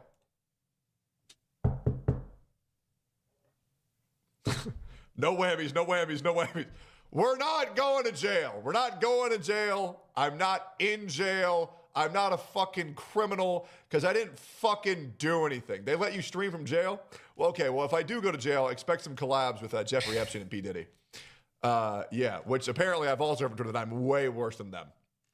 All right, great. Not yet, at least. Don't jinx it. I know. Kai Cenat gave me a great stream idea. We'll do the jail-a-thon. It'll be great. All right, cool. All right. Am I going to jail? No, I'm not a fucking criminal. I didn't get convicted of anything. There was no fucking evidence or proof of me doing anything because I didn't fucking do anything, guys. Okay, my vibes are just fucking terrible and I was horrifically unprepared. Anyways, no, I'm not going to jail. All right, where are your guns? Now, this is some bullshit. I'm not going to lie. This some bullshit. This some bullshit, bro. Can we talk about that? These motherfuckers, they took my fucking guns. What can I do? I believe in America where we have the Second fucking Amendment. They take your guns when you're actually crazy and you're a danger. It's hard to get people's guns taken away. They took my damn guns. Now Mango ain't got nothing to do. But to me, I don't really care. People were telling me that I have like this huge gun collection. I had like 4. I had, and 2 of them didn't even do anything. I had a Vector and an MP5K, and I bought them because they looked cool because they were from PUBG. And then I had a home defense shotgun and a fucking handgun. They're gone. No guns. Feels bad. Can I still, wait, guys, can I still play Fortnite? Do we have any lawyers in chat? Can I still play Fortnite or no? I don't know. Like, is that allowed? No? No guns? Okay. All right. We'll do melee only in Fortnite and PUBG. Okay. Yeah. We'll become frying pan mains. All right. No more Fortnite.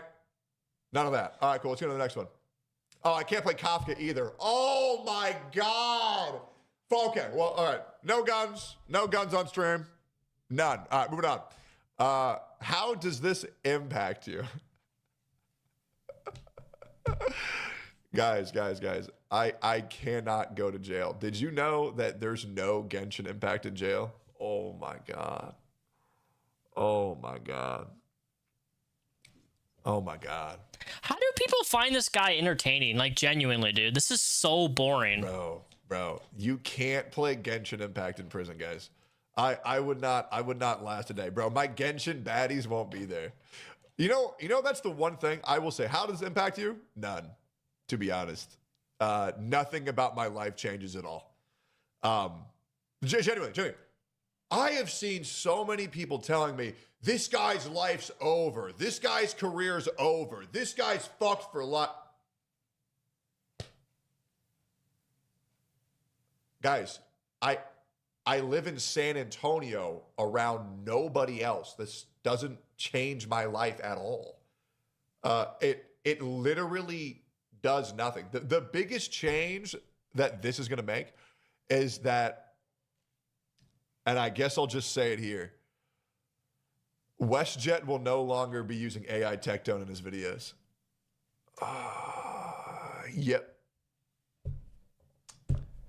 Yep. That's the biggest loss, man. I know. I don't know how anybody is gonna watch that shit ever again. I know. It sucks. That one broke my heart. This is terrible really so did. Far. He's literally not like a big day for the unemployed. Addressed anything. How does it impact you? Like, fuck, it does nothing. Like, it doesn't do anything. It don't. All right, cool. Anyways. Oh my God. Okay. All right. I'm gonna need some music. Oh my God. Okay. Hold up. I am a very straight man. But yes, I did find vaginas a little bit icky. Can we be honest that vaginas are weird looking until they have a dick in them, at least? Like, am I crazy? Like, they're fucking ugly. Like, am I nuts here? Like, bro, no, dude, I don't know, man. Like, if some woman were to send me like a pussy pic, like, what the fuck am I gonna do with that? I don't know, man. Maybe I'm gay. I don't know. I don't think I'm gay. I'm probably not gay. I could be gay. Yes, vaginas made me go ew, icky for a while. How do I even answer this? How the fuck do I even answer this? Yeah, vaginas are weird, guys. I feel bad for the girl that he's engaged to so much right now. Who's the criminal on the photos? I have no idea who this guy is.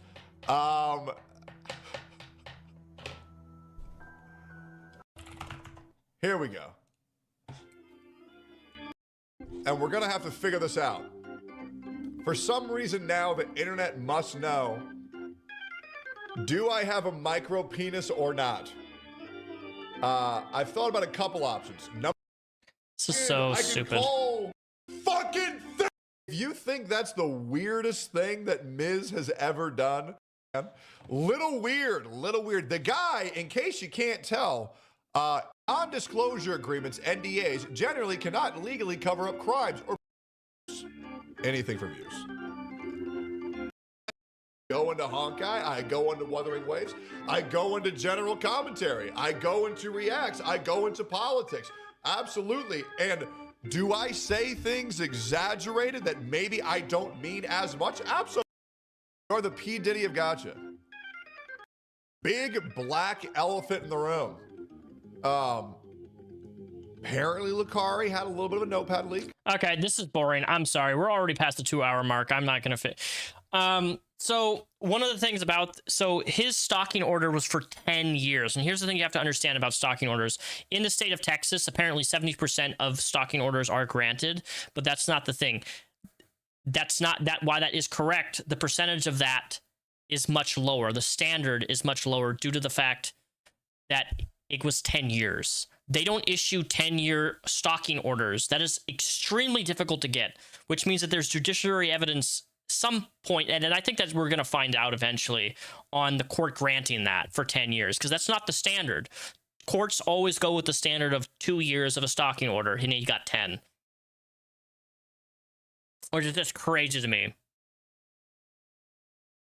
Oh, and I forgot, there's another transcript. I didn't have it on file because I need to get, what I need to do in my streams, I need to get more prepared and put a docket and put everything linked in order so that I can just have it on file and go click, click, click, click, click.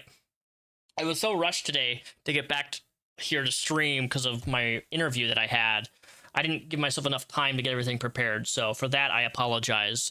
But we've already hit the 2-hour mark. We're at 2 hours and 24 minutes. So I'm going to end it here, guys. I want to thank you guys for being here. I appreciate the views. I appreciate the chatters. All of you guys, thank you so much. I'm going to head off. But before I do, a couple things. One, join my Discord if you haven't. Link down below in the description. It should be the 3rd or 4th link. Hit that Discord. Join it. I do a lot of gaming on there. Secondly, if you like the stream, make sure that you hit the like button. Helps the algorithm. Leave a comment down below. And also, something I want to do. I'm starting this stream, episode 20. When this stream is done, as soon as I hit the stop button, the first person to write a comment on this stream, okay, and make a log of timestamps for this entire stream, which has been, what, 2 hours and 25 minutes on, like, subjects and stuff that I talk about, timestamps, I will Cash App you $10 or PayPal you $10. I don't care what country you're from or what part of the world. I will send you $10. And the reason I do that is because I want to start making chapters for my live streams, but I don't have the time to go through my live streams after it's out and write out little time things. So if anybody wants to do that, the first person to write a comment with all the timestamps of subjects that I talk about and things, by all means, you'll get $10 from me. Free money. Hello, Mawa. I love you. And then finally, if you haven't yet, the very first link down below is my membership button. Hit my membership. If you like my streams, become a member. You get exclusive perks in my Discord that other people don't have. Sound good? All right, guys, I'm going to check out. Hope you guys have a fantastic rest of your Thursday, and I will see you guys next Thursday for another stream.